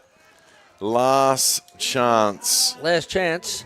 For Southland here to get one up on their big cousins from down the road. Tane O'Neill came into the game a few innings to go and changed the fortunes, gave that Southland team a bit of a momentum to go. And just like that, struck out. Struck out swinging. But New it was players have got to aggressive. Yep, absolutely. Number 40, Tate Forbes Murch. He had a big triple, drove in a run.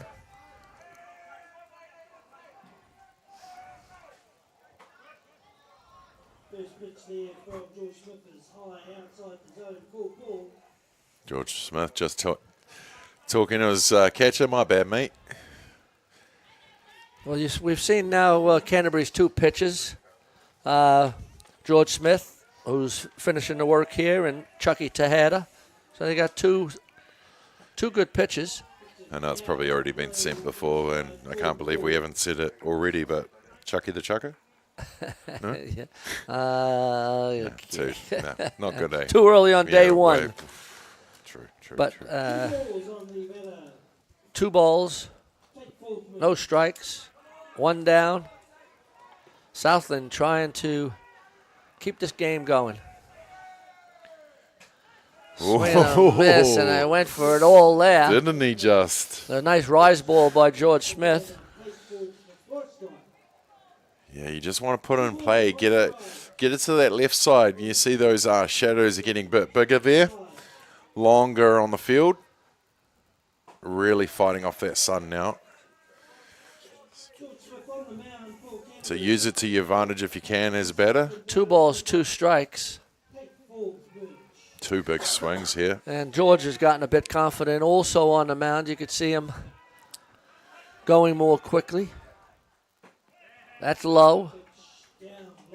3 balls, 2 strikes.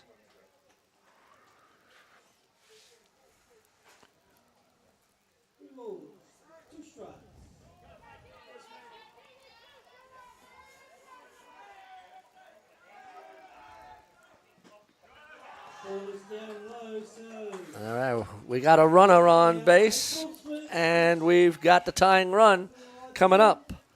Harrison Shayla, number 27, bottom of the 7th. Who said there couldn't be extra innings? Why would you do that? Joe, come on, cuz. Ball. We've been here before.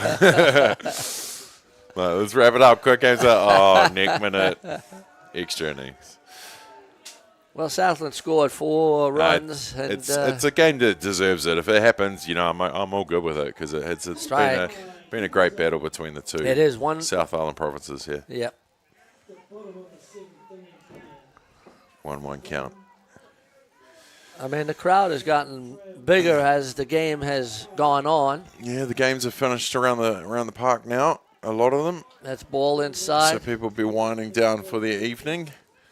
And maybe just catching the last innings or 2 on Diamond 1 here. Well, we're looking at, 7 innings again. And you're talking about 7:30, 2.5 hours. See, a lot of hitting. You already jinxed it with your call earlier in the game about averages of an hour 45. Yes. Yeah. I they heard were you. blazing away. I didn't think this was going to go an hour 45 with this South Island Derby.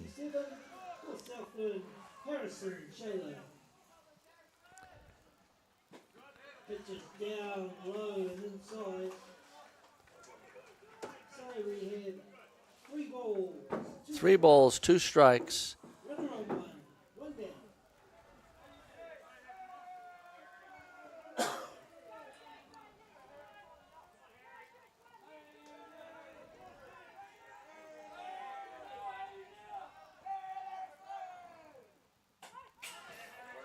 Far away on the full house. Mason Shadow goes hard at that pitch from Smith. Gets bat on the ball, goes foul.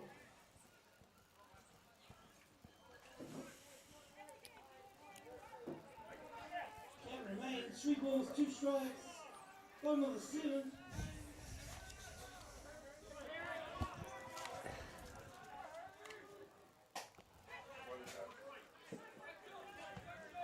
Hits the top net, fills straight back. Good little battle here.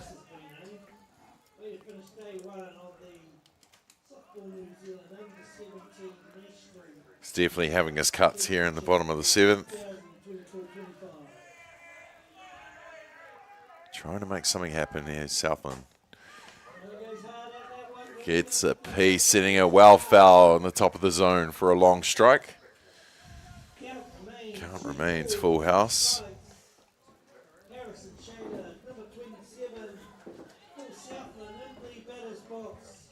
Just the one down here in the bottom of the 7th with the runner on 1.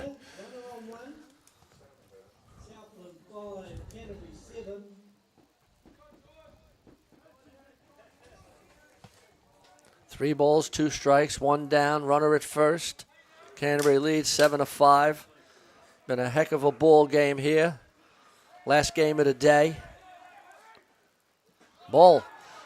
Southland have runners at first and second. Good batting there from Southland. Only 1 down, and it brings up number 19, Hayron O'Neill. That brings out the coach for Canterbury. Yeah, good time for a timeout here. Just a quick call from Coach Harper for Canterbury. Just get the team to just cool their heads. 2 runners on here in the bottom of the 7th with the go-ahead run at the plate now. Coach from Southland just gives the boys a bit of a tap on the head, saying nice work, we're almost there. Keep it going. And I'm sure just getting cool, calm heads in that huddle for Canterbury. You saw Coach Harper give a big breathe. I think it was more for him than the pitcher. It's never stressful being a coach, is it, Joe? No. No. That's low. 1 ball, no strikes. Yeah, at this level, under 17s, it does get stressful. You try to take the stress off the boys as much as possible, but yeah.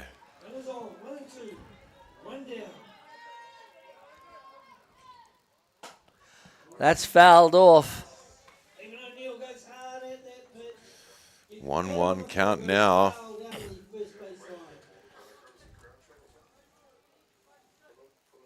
More aggression in the batter's box.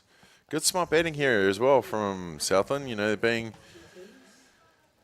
fouling off when they need to. Fouling off the strikes. Leaving the balls. Yep. And that's what you like to tell your players is hit strikes.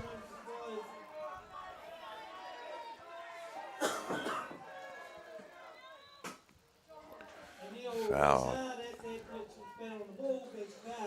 Some good battles here in the bottom of the 7th. Gotta love it. 1 ball, 2 strikes.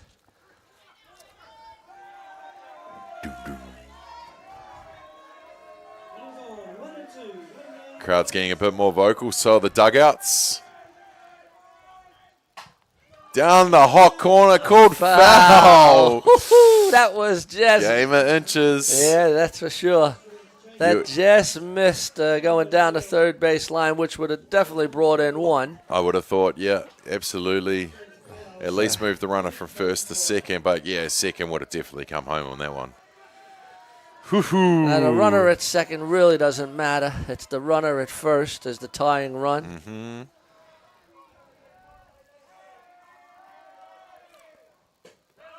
That's low. Good smart batting here. Hayron O'Neill had a base on balls, got on base 3 times. 2-2 the count.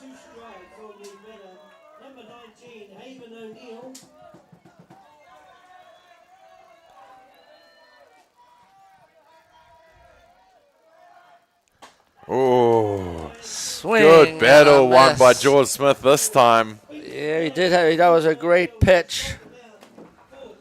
2 down, runners at first and second. Southland are down to their last batter. Yep, 2 down here in the bottom of the 7th. And 2 runners on. Brings up Flynn Telford to third base.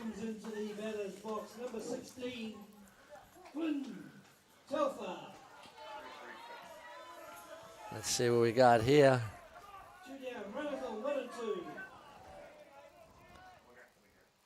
Ball.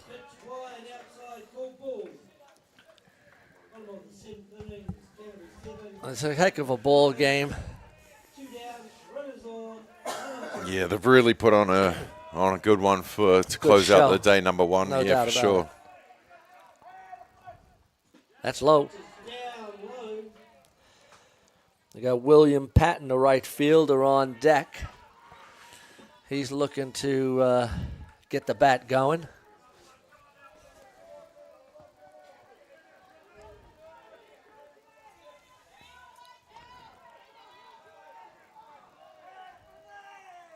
That's low. 3 balls, no strikes. First and second.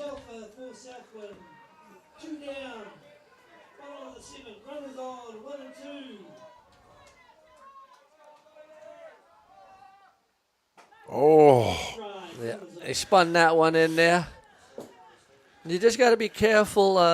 George Smith there, he grooved that one in there. And my eyes would have lit up on that one. Yeah. I know it's a 3-0, but wow. That's ball. Discipline batting Just here missed. from Southland. So you got 2 down, bases loaded. William Patton is up. Catcher just clarifying Just wants to know a that he couple of can go things out before there. he goes out to talk to his Well, pitcher. A base hit ties the ball game. It does.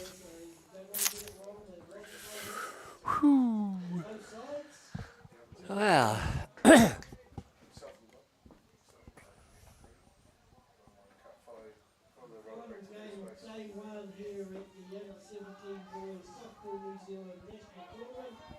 Here we go. Bottom of the 7th, 2 out. Bases loaded.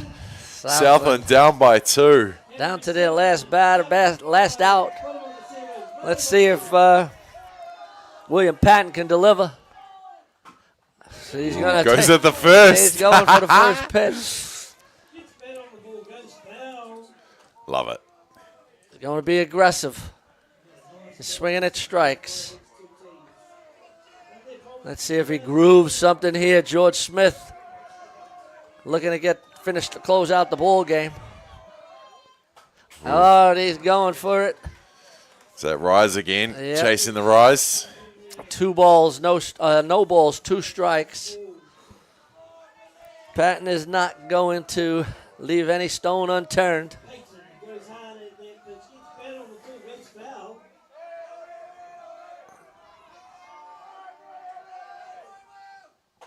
Well, he fouls it off.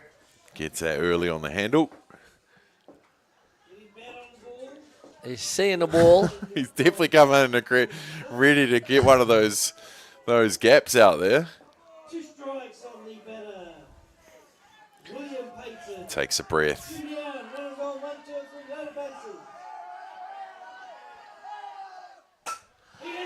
Oh!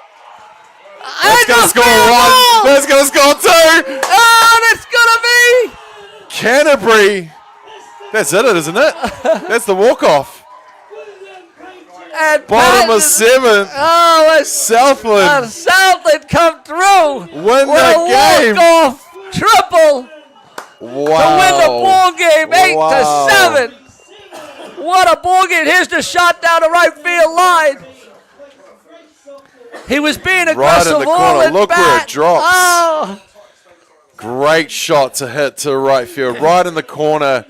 Gave his base runners all the opportunity to get home, and they did just that as he goes sliding into third base. But Patton stands up. Oh, my. With 2 down here in the bottom of the 7th for the walk-off. Well, your most valuable player, I got 2 of them for you, Damien. I have Tane O'Neill, the pitcher. Absolutely. And then William Patton with the game-winning walk-off triple. What a game. Wow, that was awesome.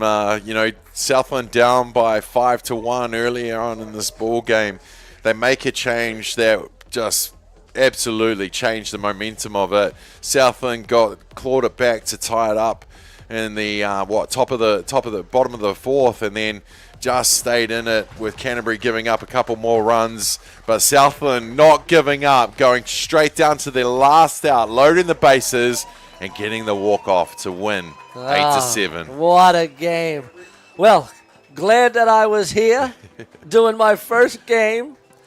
Beyond the dugout broadcasting, and to see a game like that, Southland run out winners 8-7 over their big brothers Canterbury. Very, very cool. Tip of the cap to both teams out there, but Southland, savor this, enjoy it, and take that momentum into day 2. All right, I guess we're going to be signing off. I'm Joe Fariso, Damian Collins, the rest of the Beyond the Dugout crew. And we'll see you all tomorrow. Have a great night. Chahoo.